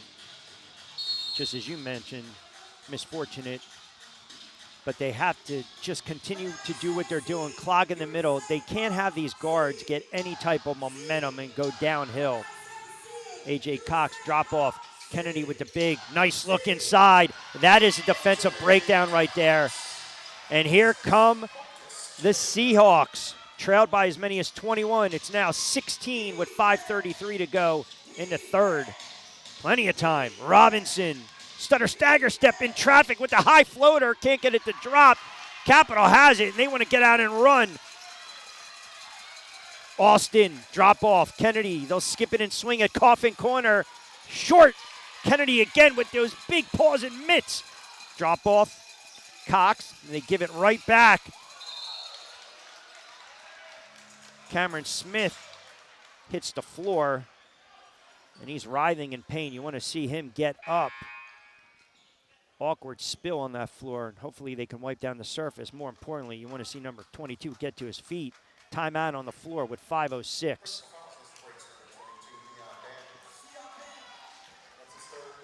The breaks had largely solved that offensive rebounding problem, but a couple of offensive boards the last 2-3 minutes here for Capital. And like we said, we know Jersey Shore's not taking the foot off the gas, but they got to keep them off the glass. That was how Capital built the 34-19 lead when Jersey Shore solved that problem. Correct. That's eliminated a lot of the offense because we've just seen Capital miss so many shots they normally make. They've needed 2 cracks at it on a lot of possessions. And they did that in the first meeting when they led 36-19 after one. Funchess is in now, so we'll see if he can help clog it up. Skip it. Gaines can't get it to drop. Now, this is a big spot right now in this third quarter for both these teams because if you're Capital, you want to keep it right around that 12-10. And if you're Jersey Shore, you love to get some solid possessions and maybe, pump this up a little bit, 19-20 back up to 21, and really put Capital on their heels going into the fourth. Ja'Kai Simmons very quiet. Nice look to Funchess, and he just can't get it to drop, but he did get hacked going up. Yeah, they run the pick and roll there with the big man who only averages about 5 points a game, so he's not a guy you're expecting them to try to run something for. They run it for him almost as a surprise, and Capital fouls him. So we'll see if he can knock these down. I know we've got the well-documented free throw issues at times. And he does cleanly knock that one down, the veteran of the squad. Quiet veteran, I should say. Whatever you're asking him to do, he's going to do. 1 of 2. And it's up to 17, 4:41. Kennedy, the primary ball handler now. Here's your drop off to Palmer for 3. And they did an awful job again. Ja'Kai Simmons, that is just a bad job defensively. Can't catch napping against this team. The offensive glass You got to keep them off the offensive glass. And a turnover. Feels as though it's a broken record. It's the third quarter. It's been like this for 2 seasons. Yes, they're up by 15, but you can't become complacent. Every possession you have to treat it. It's like a newborn. You got to be so careful with this. Oh my goodness, and here comes Capital. A.J. Cox. I mean, Jersey Shore, they got to they got to stop the bleeding right now. It's down to 13. And desperately need a bucket right now. Simmons foul line. And just like that, another missed opportunity. The Seahawks making a run here. They were down 21. Get it to single digits right down the boulevard. And an easy lay and another defensive breakdown. And just like that, 21 turns into a 10-point deficit, and they are on their feet. And it's been A.J. Cox. He is that energy off the bench. The 6th man of the year, hits the 3, comes down, drops the ball off for a teammate, and then he likes to talk. Some players like to talk. He comes right down to half court, and he's yelling and flexing as the timeout's getting called because he's excited. That's a guy you don't want to let him get going. He's got all the energy. There's way too much standing around defensively. I mean, we saw with about 8 and change to go in this third quarter, the timeout by Capital, stopping the bleeding, up 21. Jersey Shore on their feet, patting guys on the back, feeling themselves a little too much. And then all of a sudden, a couple turnovers, bad shot selection, missed bunnies, and now this is where you're at. You're down. If you're Capital, you're down 10, but it doesn't feel like that. It does. It feels like Capital has Jersey Shore exactly where they want them, and that's the mark of a veteran team. We've talked about it a lot. No lead is safe against Capital. They've erased leads in other games against other teams during this, what were they, 23-1 in the regular season and then one playoff win. They've been down before, and there's a reason they didn't lose more than one of those. They know how to circle the wagons and come back and do what they need to do by the end of those 48 minutes. And now it's on Jersey Shore. We had talked a little bit early in the game. Capital can't give Jersey Shore hope. Don't give them hope. Well, that sort of flipped, and you needed Jersey Shore to not allow Capital to keep the hope. And they've managed to keep it. They've cut it now to 10. What happens after this timeout is going to be big. And A.J. Cox has been huge on this rotation for them. Since he came back into the game, that's when they've cut into it. He is that high-energy guy, and he managed to bring that energy, and he managed to make some of those shots that his teammates just, for whatever reason, haven't been able to make today. And I think going back to when this lead started to creep down to about 15 or so, I would immediately stop the bleeding right there. And you had to get Robinson back on the floor. And also, too, there was a long stretch where Stanback wasn't on the floor in the third quarter, and he was their best offensive player in the first half. Yeah, sometimes you're going with rotations as they normally go, and hey, playing it that way maybe worked a little bit in the first half, but after that first half, I think you do need him in the game. Obviously, Robinson's in there. Those are the 2 guys who made it go. Well, the reason I'm bringing up Stanback is because the type of player that he is, when he's in rhythm and the shot is falling, you keep him out on the floor. Yeah, shooter's rhythm. Don't let him get out of it. I've mentioned a couple of times some of these timeouts, hey, it might just make the other team stand around and get out of their rhythm. Stanback sat for a long time there, and we'll see if he's still got the rhythm. Robinson, foul line. That is a tough off-balance shot. Tipped around, loose change. They get it right back. Stand back, catch and shoot. Just short. Contested shot, and here comes Capital slicing into that deficit. Down 10, they can get it to single digits. And there's your catalyst. Cox with the left hand off the glass. And he can't get it to drop, but he's going to go to the line for 2. The hometown from Bowie, Maryland, right here, played at Harcum Community College. Third on Mariani. Led the team in scoring yesterday. He had that stretch, something we mentioned in the game, misses the first, 30, 19, 24, 30 against the Cows, 19 against New York, 24 against Reading, averaging 24 coming into the playoffs. And now a little role reversal. Elijah Thorpe giving it to the referees as Williams did in that elongated timeout. Misses them both, and it's going to stay with Capital. The Jersey Shore players are starting to look around and look at each other. That's never a good sign. 2:58 to go in this third quarter. And we'll check it exactly 3. 75-65, breaks up by 10. Let's see here. Mariani sent another defender away, and Good it works. job. And that Stanback coming over, too, with the weak side help. They desperately need a little offense and a bucket right now. Robinson, kick out, coughing. Oh, get it out of here. Oh, my goodness. Flying through the Baltimore night.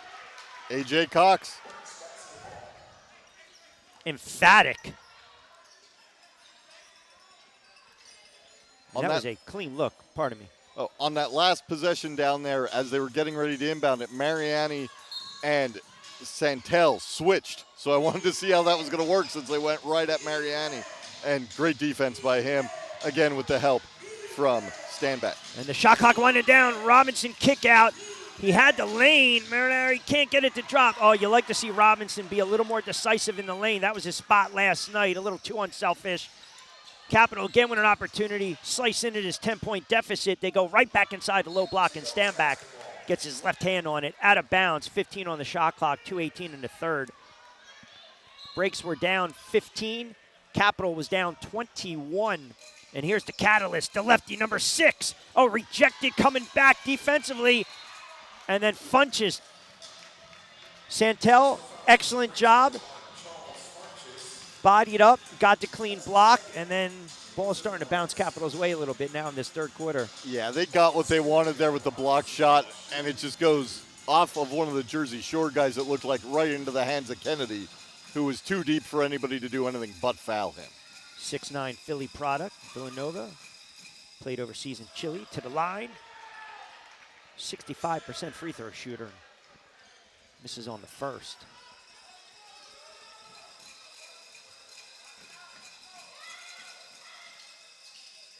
Knocks home the second.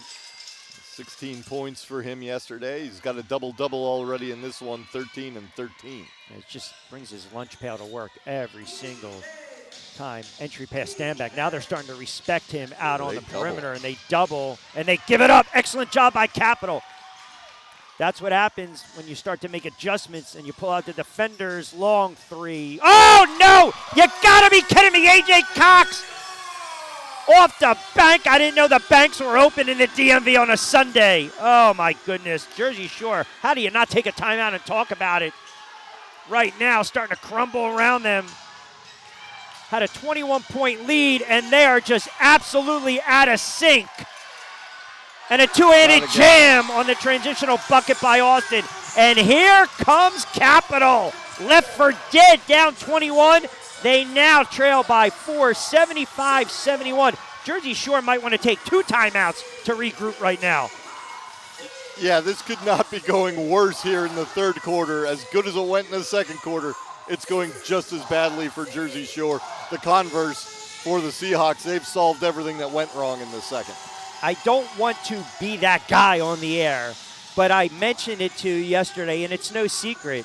It's the third quarter. For some reason, it's just they don't know how to close and just deliver that knockout blow. Now, you got a veteran team to our right in Capital, and then as we look right now, you got the breaks that are just, they're out of sync, and they're second-guessing, and there's a lot of confusion going on. And now Capital, a little more calmer, not as, I guess you can say, demonstrative as we saw when they were down 21, but they've done a absolutely marvelous job of coming back in this game, trailing now by 4. It was a 51-17 run. That's just, wow. And then I'm trying to think where that put it. Was 60. What was the high water mark for Jersey Shore? I believe they were up by as many as 21 unofficially. Now we'll double check that with the stats.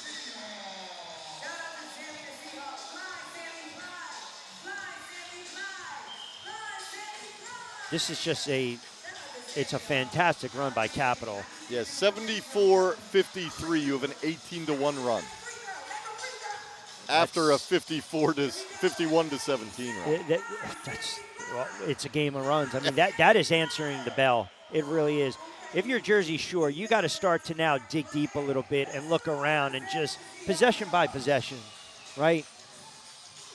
As you said, sometimes you got to have that ninth inning reliever mentality where Rivera, not often, very rare, gives up that home run. You're not thinking about it the next day. And I think right now, it's in the head of Jersey Shore. They're up 21. Here we go, having a good time. And I'm not saying they took Capital lightly coming out of the break. They have no business taking Capital lightly, but I think they got a little lapse at times. And I still look at some players not being on the floor at critical times in this third quarter. Yeah, and you talked about closing, and we've talked about the runs. Who's going to get this last run? I don't think we've had a 3-minute stretch of this game where it was close. You could take any 3 minutes of this game, and one team was dominating it. But I can tell you this, you get a stop by Capital and a bucket the other end. Smith. Oh, that was on the cylinder. Nope. Yeah, oh, wow. I'm surprised they missed that. That looked like goaltending. Yeah. They swallowed the whistle on that one. I don't like that no call there. No, I don't. I mean, that was up on the cylinder. That is a very questionable non-call. They do get a stop. Yeah, they do get a stop. I was about to say, too, if they don't get a bucket and Capital comes back with this type of momentum right now, Treadwell trying to slow things down, picks up his dribble. Smith back over to Treadwell. Thinking about the three, draws Austin. Treadwell being harassed, got to give it up. Oh, that is a baseline J. Oh, my goodness. I mean, who had that on the bingo card? Keyshawn Faulkner Smith with the left hand 6 feet out. That quieted the crowd for a moment. Gaines with a three coming right back. Or pardon me, Cameron Smith with a three coming right back. And the lead now sits at 3, 77-74. What a comeback by Capital. Unbelievable. They're just too dangerous, and even guys who only shoot about 31% there knock it down. Here's a transition now. And you got an opportunity. In and out. Oh, my goodness. That would have brought the house down. That would have. And that's Palmer just chucked it up, looking for the sports gods to help him out. Oh, buckle up. 77-74, the breaks. Up by 3 after 3 quarters of action and coughing up a 21-point lead in this 94-50 championship affair.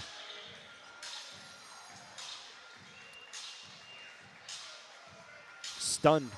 Yeah, Jersey Shore, they've got some things to figure out here, just like I feel like 10, 15 minutes ago we were talking about how Capital's got to figure some things out on both offense and defense. Neither end of the court's going very well right now. Well, let's just apply that right now to Jersey Shore. I know they're still up 3, but there is no momentum in their favor right now, none. It is amazing with the game of basketball. We always talk about it being a game of runs and momentum, and we talked about the foul disparity coming out of the break. Jersey Shore got tagged with 8, Capital with 2, started third quarter, 3 quickies by Capital. Jersey Shore got a little more momentum and confidence. Couple threes were getting knocked down, couple stops. That lead balloons up to 21. You have to be able to keep your foot on the gas. You have to. And you're punching above your weight class is what the Breaks are doing right now. You know, they're sitting there $168. Now all of a sudden they want to move up to light heavy in a 175, and Capital's saying it's a different animal. It really is, and we talked a lot about Cinderella and keeping that clock from hitting midnight. And they gotta find what they found in the second quarter. They gotta get somebody from the bench to step up again here in the second half to take that pressure off of Robinson. They can't hound Robinson the way they have if other guys are knocking down shots. Simmons could get going a little bit. He scored a little bit at the beginning of the third, but they're going to need some points from him here in the fourth. Again, it can't be all just Robinson. They've been swarming him and trying to get the ball out of his hands. And that's the game plan. We don't want, if you're Capital, you don't want him going downhill. at all. And the adjustments or the lack thereof for Jersey Shore, they just haven't been there. They just haven't been there defensively when they needed to be there, and they have to do a much better job on the glass. Well, 12 minutes to go. Let's see who's got the best 12 minutes in them.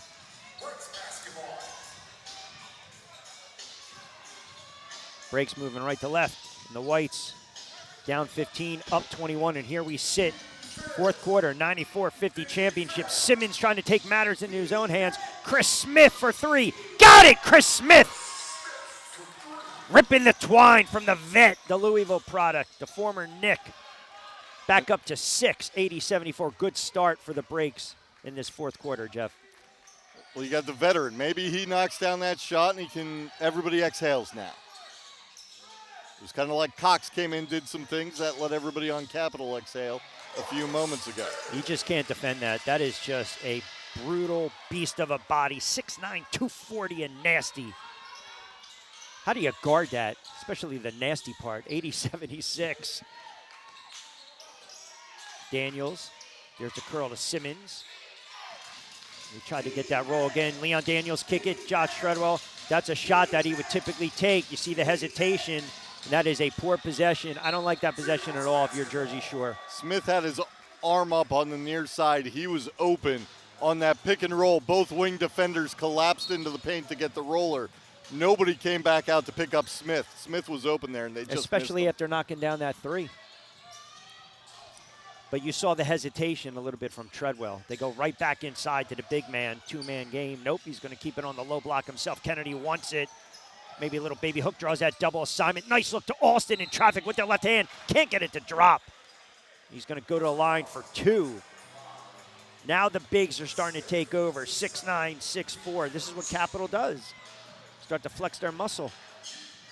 Yeah, they're just dumping it down low to Kennedy. They like the matchup they have with him against Smith. Just a lot more bulk. And he's such a good distributor as well. So even if he can't back his man in and get that move he wants in that first half, first quarter, 4 assists. And here's the other issue. If you want to bring in Funchess for defensive purposes, you're losing something offensively, especially for that weak side help. You like to have a bigger body down there, but I hate to say it right now, but Faulkner Smith, he's on an island by himself.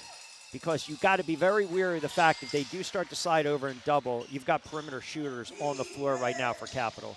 80-77. Buckle up. 10:29 to go early on in this fourth. Kennedy has a 30-pound advantage in that one-on-one matchup.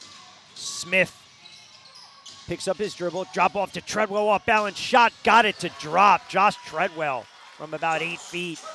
Back up to 5, 82-77. We're approaching the 10-minute mark of this fourth. Daniels trying to do what he does best, and that hound A.J. Cox and get that turnover and force him to pick up his dribble. Excellent job. They pull back. Palmer, shot clock at 9.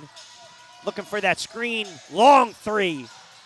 And they didn't box out again. Austin doing the dirty work. And it's a jump ball. Cannot for the life of me. That is a clean block. I know you talked about it. I harped on it. Let him play through that. Yeah, on the blocked shot, I don't like that call. But, you know, if you read the rule book, you can make that call there, and they did. So I don't read the rule book. I'm assuming it's in there. But it's diplomatic, playing in Switzerland over here. 82-77.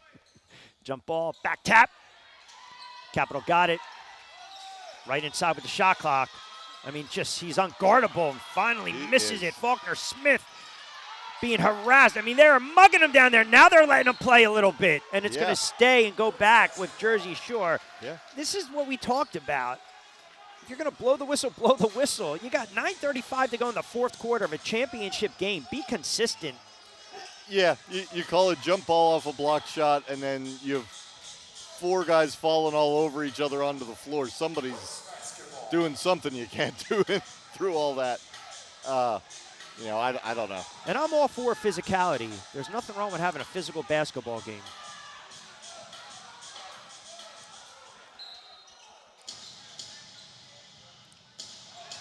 Got to get it across that timeline, and they do over to Simmons. Ja'Kai Simmons.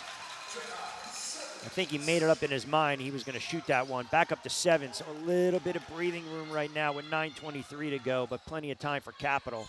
He did have Smith spotting up in that same spot, so good that he made it. Oh, that's a great take by Smith. And he's such a phenomenal player, averaging right around 11, but a little cup of coffee in the G League, well-traveled, and a nice touch. Simmons stutter stagger step, 2-man game, look out! Oh my goodness! You gotta be kidding me! Keyshawn Faulkner Smith right down 95 with the two-handed dunk, emphatic, and that gets him up on the breaks bench.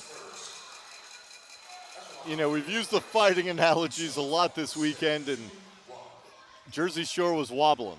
They were wobbling. They were getting pounded in the body, getting jab after jab, and the knees were starting to go, the shoulders were starting to sway, and you know, they came out and they threw another punch, and they're getting a little bit of another wind here. They've weathered that storm. Coaching staff absolutely raves about Keyshawn Faulkner Smith, the Virginia Union product, and he knocks home the free throw, completes a three-point play. That is a huge bucket because you just felt, again, the air you needed to get back in that breaks bench. Core back on the floor, by the way, 87-79, under 9 to go. And a poor job Offensive boxing rebound. out again. Santel got a pull on it, but I believe credit to Kennedy.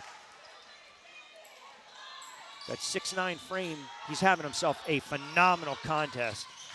Very strong double-double. Simmons, they tried to, again, you know, you can go to the well too many times. He drew the triple, and we saw Keyshawn Faulkner Smith roll into the bucket as well, and that's a good job converging by Capital. They weren't fooled this time. Tried to hook, yep. Marcus Kennedy, 17, 16, and 7. Unbelievable. Brilliant performance. Simmons needs his head up with the shot clock winding down. 4-3. Ja'Kai Simmons got to fling it. Off balance shot. And another wasted possession. Here comes Capital. Core racing down the floor. Nasir Core in traffic. Off the glass. Got it to drop. Wanted to call, didn't get it, and it is a 5-point cushion right now for the breaks.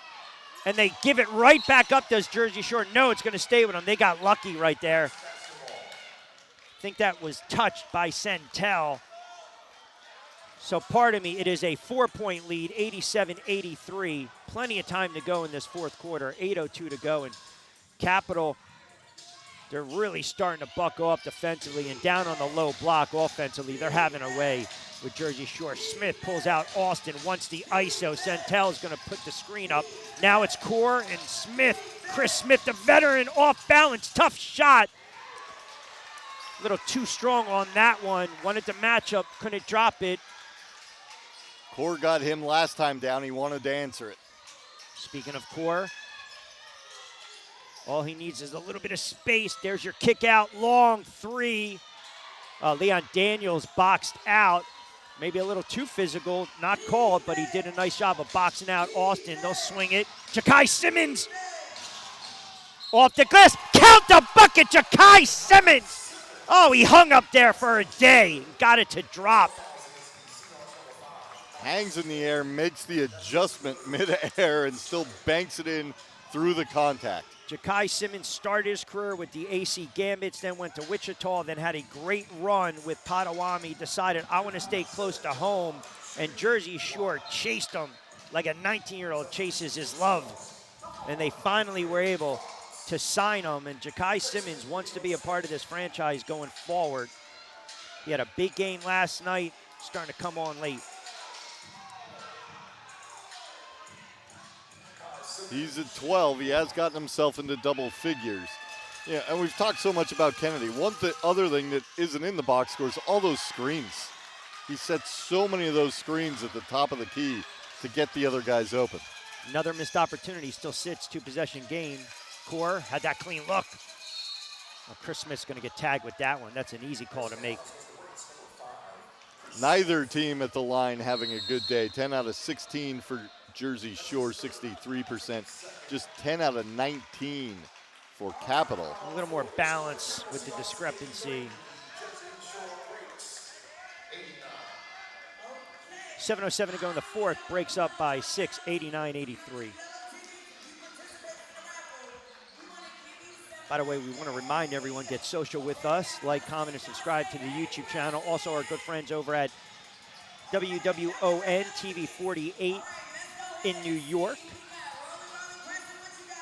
I gotta make sure I'm subscribed to the YouTube channel. Yeah. I'm usually calling a game. I'm not You usually gotta going. subscribe. You gotta subscribe. I already heard it. We always like to say, tell your friends. Right after Breaks basketball, we've got Pennsylvania Maryland High School All-Stars clash on the Gridiron, the 68th annual Big 33 Football Classic. You can tune in Tuesday at 8, only on New York 48.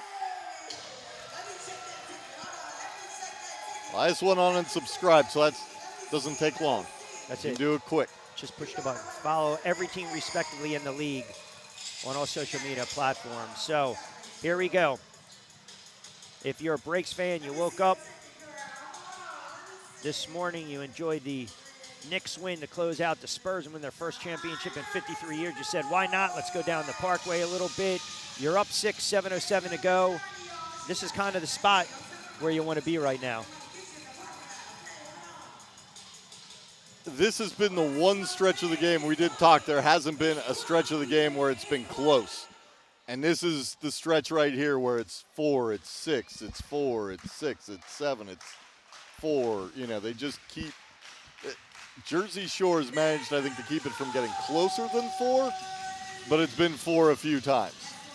But to me, that favors Capital because they know how to close out a game. It's They like do. there's a difference between hanging on for dear life and trying to will the basket to go in as opposed to, hey, we've been here before, no panic. Look at some of the players that we have, Rookie of the Year, one of the best coaches in the league, MVP, the bench, the depth, and this is where we're at. I used the comparison at halftime of a player in baseball who just struck out looking, and he's looking at the pitcher like, what did you just do to me? That's how Capital was. There's been a couple of shots by Cox, and that's been the bat flip after the home run. You know, it's turned, and they know how to close it out. They're starting to take the game a little more to that blacktop playground element where they're trying to drive that elbow when they're driving. They're trying to draw that contact. And look, sometimes when you're a bully, you got to, maintain the part, right? You're not going to get soft, and right now they can't get soft. They're going to continue to try to bully Jersey Shore. And this is, as I said last night, Breaks are not a soft team. We saw that against New York, but they also have to now buckle down, and it's paramount. They have to get stops, and they have to crash the glass, especially the defensive end, because too many second chance opportunities for Capital. Jersey Shore's shooting 52%. Capital is shooting 38%. 61% from 3 for Jersey Shore. So you're like, how's Capital in this one? It's the offensive glass. That's it. They get 2 bites at the apple so often. Core looking for the two-man game. Nasir Core got it! Nasir Core. And you see him flex a little bit and look over direction of Chris Smith all the way down to 4, 89-85, under 7 to play in this fourth quarter. I was talking about apples, and then a guy named Core comes out and That's makes right. a shot. Took a big bite out of that one. They double Simmons. Leon Daniels, clean look. Got it! Oh, rattled and went down. Leon Daniels, Alabama State product. The lead back up to 7. Clean look. Took advantage of it. Kennedy right now looking for Core. Cutting. Gorgeous feed. They'll drop it off. Swing it one more time. Almost stolen away by Daniels. Trying to get that turnover. Oh, they missed a turnover. They missed a travel. And Daniels providing a lot of energy. I thought that was a travel. They also probably could have got Core on that cut where he got the ball and passed it, because he put 2 hands onto Chris Smith, and often when you get that second hand onto a guy, that's 3 on a the whistle. shot clock. Fade away. Off the mark. And finally they get a rebound. Santel has it, picks up his dribble. Quickly get it over to Sky Simmons. Got to get it across the timeline. And he just got his pocket picked. Carelessness by Jersey Shore. There's your drop off. Wide open look. Fox for 3. Got it! Oh my goodness. And here we go. 92-88. The MVP just 1 of 8 so far in this game. Then he comes out and he knocks down that shot. Little unsure of themselves right now with the shot clock winding down. This is the ISO ball you don't like. They're going to be forced to get a bad possession. Daniels has to heave it. He doesn't get bailed out, but he comes back and makes a heck of a play. Oh, Leon Daniels, what a absolutely heady play. Oh, my goodness.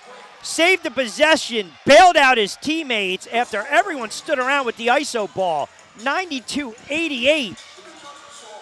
We're going to get another look at that. That is a play and a half. Got blocked on his back. The presence of mind to get a right hand on it. I mean, there's 5 or 6 plays during the course of a basketball game that you look back on. Think about it. They're going the other way. Potential transitional bucket, slice it to 2, and all of a sudden Jersey Shore is really starting to get tight. But instead, they hold possession, call timeout, and that's a brilliant timeout because they need to just gather their thoughts right now and calm down. Just a one-handed tip to a teammate from his backside, pushing off with one hand and swatting it with the other. Presence of mind. Such a good play, and that's one that you're going to remember depending what happens in this game. I still go back to that third quarter, taking away some of those hot hands off the floor when that lead was right around 15. No James Stanback with 5:15 to go right now in the fourth quarter. Morris hasn't even touched the floor. Either has Alex Leiba, but this is where we're at right now. Keyshawn Faulkner Smith, Ja'Kai Simmons, Junior Santel, Chris Smith, and Leon Daniels. Maybe the play of the game. 5:10 to go. Smith picks up the dribble. Court trying to body and face guard Simmons. Smith likes that little baby hook. Drop off. Junior Santel thought about it. Little hesitation. Off balance shot. Smith corrals it. And it. Oh, they got bailed out again. Oh, the shot Foul clock was on the sitting at floor. 1. Yeah, I don't know, my friend. You tell me. You see that left hand kind of tucked under for a shot clock, too. Oh, and just an errant pass. You cannot allow that. Austin coming back. And then they pinned it. And they sold it offensive goaltending. Well, they missed one on that end, and they come right back. And right now, Jersey Shore. Yeah, I think that was a good block. Yeah, they're absolutely imploding right now. I mean, they don't know what's going on. You mentioned Capital starting to throw those haymakers right now, and it's Jersey Shore up against the ropes, clinging to a 2-point lead. They were down 15, trailed by as many as 21, and almost give it up again. A lot of contact. You need a primary ball handler on the floor. Chris Smith for 3, off the mark, and here comes Capital. And you got to wonder why. Robinson is at the scorer's table. Yeah, what are you waiting for? Get him in the game. Oh, my goodness. It doesn't fall. You just got to wonder why Justin Robinson hasn't been on the floor in crunch time. The last couple of possessions I've been looking, he was at the scorer's table, but I was looking down at the bench. Where is he? He's not out there. They got to get him in there. They're swarming these other ball handlers. Well, they're taking the ball out of Chris Smith's hands. He's not even able to bring it up, so it's got to be on Daniels or Simmons. And no disrespect, Simmons doesn't have that kind of handle, and that's why they're double teaming him. And they're getting rattled right now. Yeah. He's clearly the lead guard for this team. There isn't a guy who's like remotely close to him with the ball in his hands to initiate the offense. Chris Smith will attempt to do it, but that isn't who he is. No, you don't want him. Yes, to your point, you want Robinson to be that primary ball handler, but they've done a hell of a job, Capital of being very disruptive. I mean, you see the numbers, get the ball in his hands. Yeah, Chris Smith has better roles he can play than that one is probably how I should have worded that. Yeah, but absolutely. 1-2 back tap, an opportunity to take the lead with a bucket for Capital after 1-2 from the line. And who else? Fox swings it. Kennedy receives it back to Fox. Shot clock winding down. Fox rhythm. And they do a horrible job again boxing out. And a little loose change, and they got a jailbreak opportunity. 2-on-1. Santel took a hard foul. And a little too much right there. I think Leon Daniels taking exception to it, but cooler heads have to prevail right now. This is a 1-point game. It's 94-50 championship. You got DMV, you got New Jersey, you got Baltimore, you got DC, you got New York players. This is what it's all about. You can take a little umbrage to it, but this is a physical game right now down the stretch. Yeah, and the defender who went down and fouled, it's A.J. Cox. He's not going to let anybody get anything easy. And he let them know that it wasn't going to be easy after that. Santel to line for 2 critical free throws. Breaks clinging to a 1-point lead, 92-91.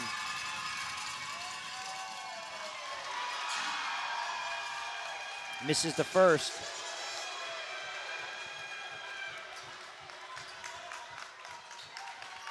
What's that old expression? The hens or chickens come home to roost? Or is it roo?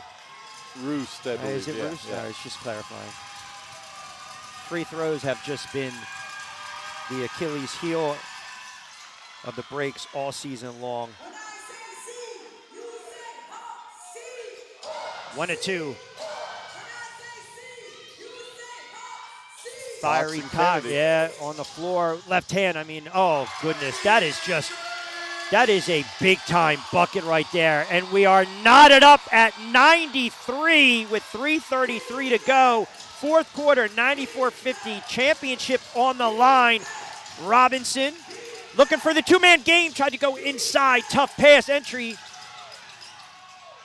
And Smith can't get it to drop, and it's going to stay with Jersey Shore with 3:16 to go. You have the top-seeded Capital Seahawks, regular season champs, got the bye, got through the Cows last night, and the 6th-seeded sneaking in the back door, Jersey Shore breaks, pulling off the road upset against Baltimore, dispatching New York, and trying to pull off another upset. Good job by Robinson there to draw that foul.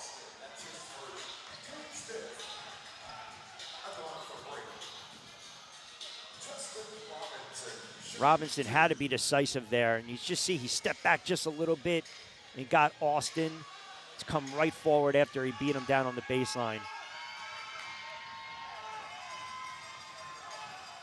Robinson, one of the better free throw shooters on the team, was absolutely brilliant last night. 16 a clip, right around 6%, 6 assists, I should say, and 83% from the line, and he knocks home the first one calmly. I mean, if you're a Breaks fan, 3:11 is an eternity. It really is, and I was thinking, it was such a good job of him to draw that foul because things are going up and down, and which goes in favor of Capital. And to just get just slow it down. 2 free throws, he even went and wiped up a wet spot on the floor. Let's just breathe. Second one rattled around and dropped home. 95-93. We are watching a whale of a contest. Nasir Kaur, there's a drop-off. Robinson bit, they'll swing it. Austin, tried to throw it and hammer it home with the left hand. Oh, my God, no regard for human decency, Jalen Austin. That would have brought the lid off of this play. He exploded to the rack. I told you before, he is one of those, I don't want to share him with anyone. That's Coach Williams. You're not going to get it. I mean, you can watch and see how good this player is. Phenomenal, so athletic, 6'4", from North Carolina, Winston-Salem College. Drops home the first. He's a big-time player. 68 from the line. He was the CIAA Player of the Year when he played at Winston-Salem.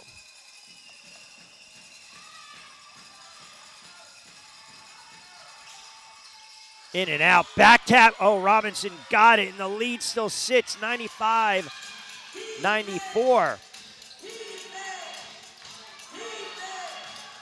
Robinson for 3, off the mark, and that's Keyshawn Faulkner. Smith skying for the rebound, almost gave it up. Daniels swings it back to Robinson, wants to slow it down. 9 on the shot clock, 2:42 game clock. Breaks clinging to a 1-point lead. Robinson creating a little space, and daylight gives it to Daniels. And another shot clock violation, did not give it to Smith. Chris Smith was wide open. Daniels didn't see it. And just another careless turnover by Jersey Shore late in this game with 2:32 to go. Yeah, I was about to say if you hadn't, and Chris Smith was open on the wing.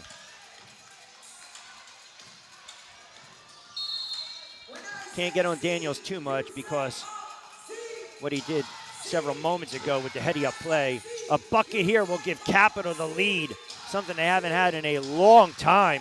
Going back to the second quarter, I believe. Nasir Kaur, why not? In traffic, there's your drop off. Thinking about the 3, Euro step, lost it. It's going to go Jersey Shore ball, went off the foot of Alston. After it went off Alston, it still had to skip by, I think, another guy or two, and I don't know how it didn't deflect off anybody else. They got the ball in the right player's hands in Kaur and then Cox. Fast approach and 2 minutes to go in this fourth quarter. Simmons almost gave it up again. Look out! Smith got bodied. I mean, he is just deciding on his own to go right to the basket, but it's still getting very dicey with the ball handling or the lack thereof. I mean, look right here. Just a little lapse with the pass. Yeah, not crisp. A lot of that is credit to Capital because they're being active and 100%. getting into those lanes.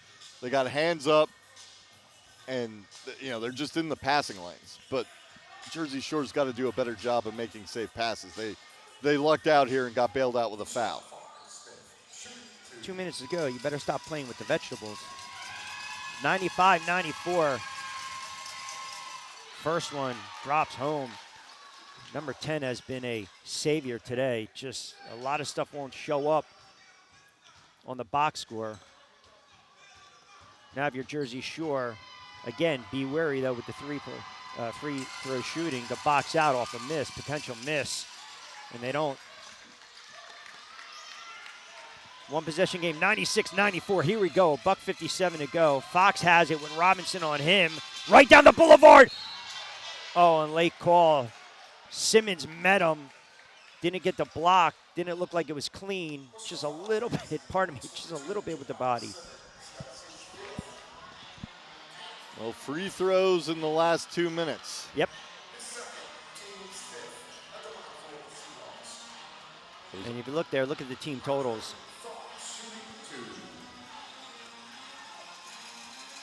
Yeah, the fouls, both teams over the limit, both teams 2 timeouts. And if you're a Capital fan, you're going to take that knowing the break's inability at the line at times. And Fox calmly knocks home the first. 82% from the line. Efficient on the floor. And certainly efficient at the line. Second. Can't make it. Offensive rebound. They're going to call it on Daniels.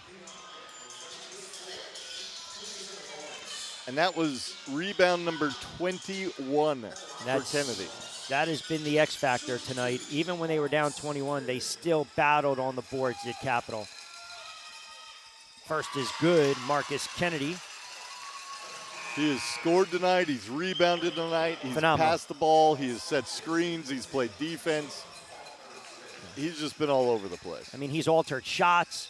Top shot blocker in the league. Veteran, that Philly product.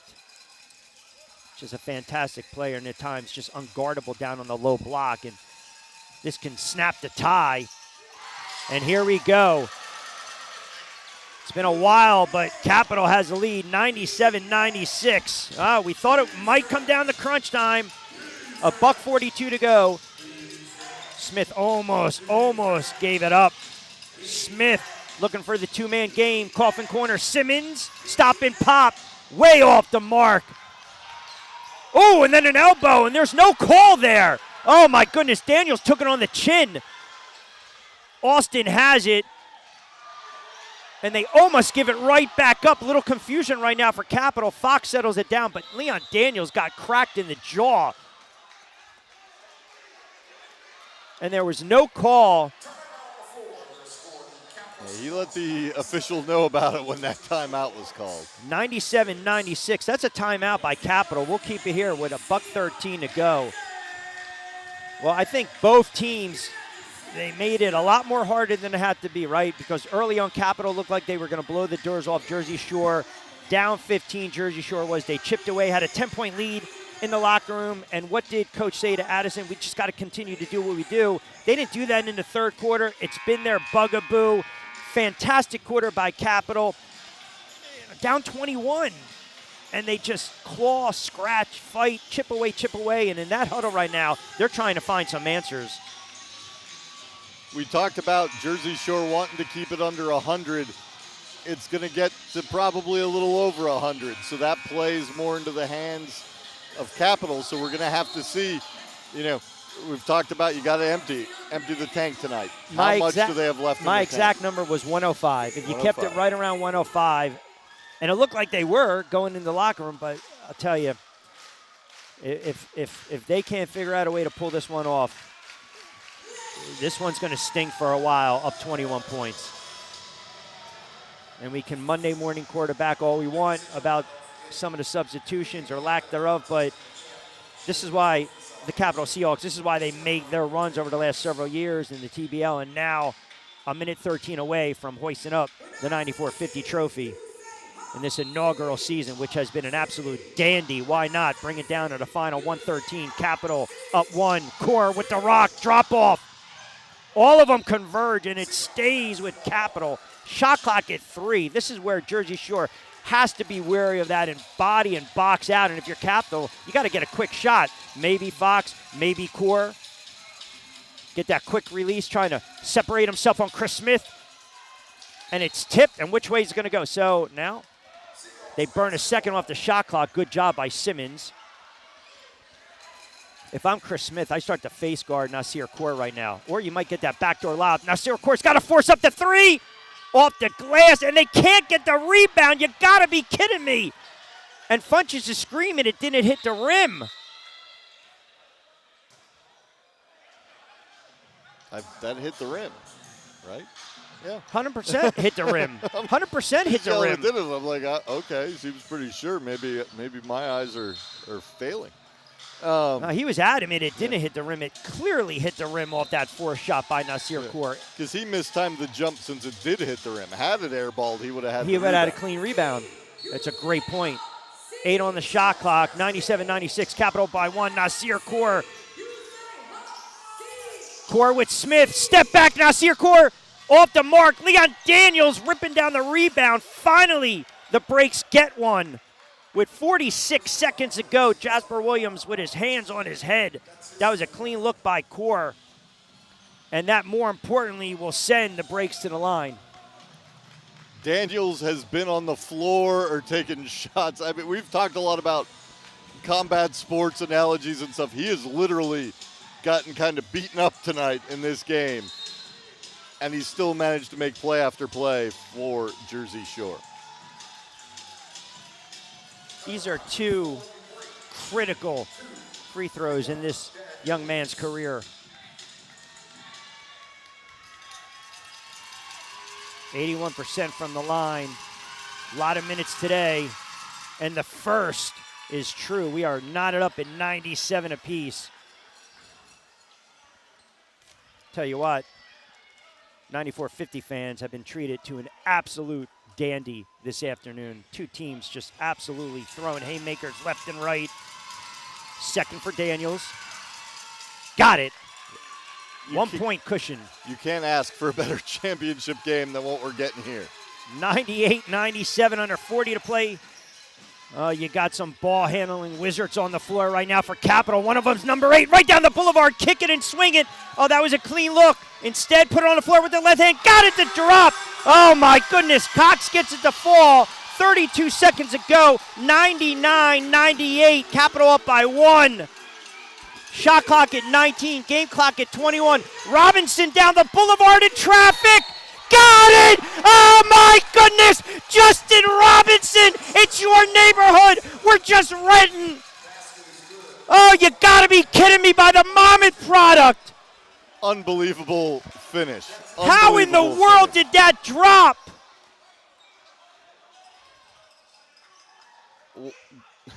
He goes in, takes a shot, and still somehow manages to just get that to go through all that contact. How in the world did that drop? Now, huge free throw right now. Got it to drop. And it is a one-possession game, a 2-point lead for Jersey Shore with 21 seconds to go in the fourth quarter. And I did like Robinson hollering to the bench, and Coach Thorpe is like, go down and play defense. Get down there. We got to play defense. And we talk a lot about this, the reset, get the ball across the timeline. Now, if you're Capital, you've got sharpshooters on the floor right now. Obviously, Core guarding the end line. A.J. Cox. Core has it. Capital down 2. Core. Nasir Core looking for the 3. Smith meeting him. Nasir Core in traffic. Off balance shot. Missed it. Rebound. They got an opportunity. Last gas. Capital got to get going. The drop off. Oh, they lost it in traffic. Loose change. It's over. It's over. It's all over. The Jersey Shore breaks. Left for dead 2 months ago. Oh, my goodness. They are your 94-50 champions. You got to be kidding me. Ride the wave, Jersey. 101-99. Oh, goodness. What an unbelievable finish for this game. So much of this game was one-sided, either direction. Down the stretch, they go punch for punch. And Jersey Shore's left standing at the end. Great defensive stand on that final possession. Capital got the ball to guys they wanted to have it, and Jersey Shore stood tall at that moment. Absolutely unbelievable.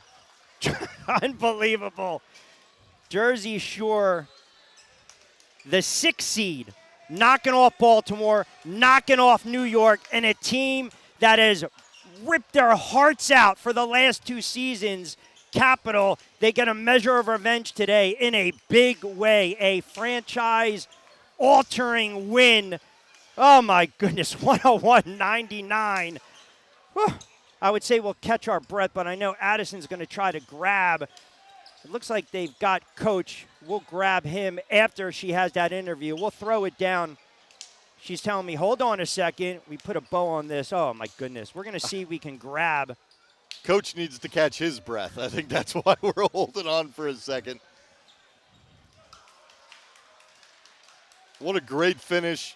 Robinson with that bow on it at the end, that finish through contact in the paint. You see, I think that's Cox down there. He's got his jersey off at this point, but I think maybe that's Cox. Went over to congratulate some of the guys. You got to feel good for these guys. They have absolutely been just kicked and beaten all season long. Oh, my goodness. All right, let's go downstairs to Addison. Will take place shortly. Thanks, guys. Justin, I'll start with you. I mean, last night you led the team 30 points. Tonight you're leading the team with 20 points. As the leader of this team, how proud are you of the resilience that these guys have shown all season long? Incredibly proud, man. You know, when I got here, it was a very tough start. You know, the big thing was, trust the process, trust each other, trust the decisions that were being made, and everybody put their best foot forward, and look what happens. Coach, what a Cinderella story it's been for this team. You come in as the last seed. You come in as head coach halfway through this season. What's impressed you the most about this specific group of guys? They just believed in each other. We started at the bottom, so for us to get to the top, it was our back wasn't against the door. All we came to do is play basketball. Well, thank you so much. Congratulations to you both. Go celebrate. Rich. All right, we'll lay up. We'll go to PA. And if you are a Breaks fan, just sit back and relax and enjoy right now the Jersey Shore Breaks 94-50 champs.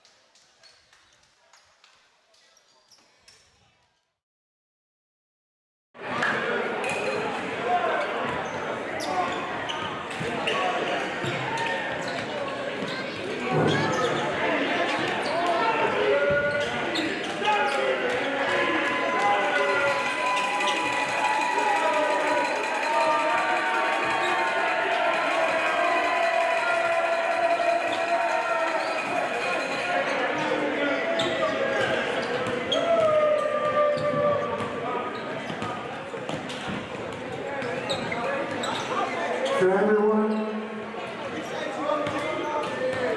let's just take a moment. First of all, thank you to all the fans who came out this weekend. Thank you to all the fans who supported this inaugural season of 94-50 League this year. a great way to kick off our first league championship. And hats off to, obviously, the Seahawks, who had an incredible season. They lost one regular season game all season long. They were the hosts here, they earned it, and they played a fantastic game today. But for the inaugural season, 94-50 lead, we had a number 6 seed, making it through 3 rounds, and walk away with the chip. So, congratulations to New Jersey, to the Shorebreaks. You are the inaugural champions.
All right, so there you have it, the MVP of the 94-50 championship, Justin Robinson, who was a man possessed last night, and obviously with the big buckets late. That was a hell of a comeback by Capital. Phenomenal team, phenomenal season, gracious host, but in the end, the little engine that could, the Jersey Shore Breaks, left for dead early in the season. A coaching change, shuffling of the rosters, a lot of question marks. They decided bringing a coach that has that dog mentality, bringing players that have that dog mentality, and here we sit, 101-99. And let me just say this, I'm extremely happy for these guys because the last 2 years, they've gotten beaten down, and they hung in there, and they just stuck together as a unit. Congratulations, Rich and Gary Gardella, Eric Gaines, all the owners, all the sponsors, the coaching staff, the fans that came out every single solitary week at St. Rose and watched these games and these streams. And I couldn't ask for a better weekend with not only the Knicks last night and then having 2 wins by Jersey Shore, and humbled and honored enough to be calling the games with you, who I greatly admire and appreciate. Wow, 101-99. You got to be kidding me with that one, my friend. It's great to be here with you this weekend too, Rich, and really happy for you since you're their play-by-play guy to get to be here to witness it. But, you know, one of the things when the 94-50 started, wanted to make sure it was more level, that the teams were evenly matched. And you have the number 6 seed come in, they travel to the number 3, number 3's one and done. They come down here, they play the number 2 who had a bye, number 2's one and done. Capital defended their home floor yesterday, they couldn't get 2. So 3 wins in 4 days. I mean, that was something I thought about driving here. 3 games in 4 days. Will they have the legs to do it? They did. They it was did. a phenomenal season across the board, and the inaugural debut of 9450. Phenomenal effort by all the team market owners, production crews across the country, all the broadcasters, Jeff Gordon, myself, Addison. Did a fantastic job. There's a lot of young talent behind the scenes. You got to give them a lot of love and appreciate what they're doing, especially SFBN. And I'll say this, they talk about the league and how it's going to grow. And as we sign off, my friend, they call it 9450, where anything is possible. And we certainly saw it this afternoon. The Jersey Shore Breaks are your 2026 9450 champions. Hope you enjoyed the telecast and the broadcast as much as we have, and we will certainly see you again next season courtside. Good night, everyone.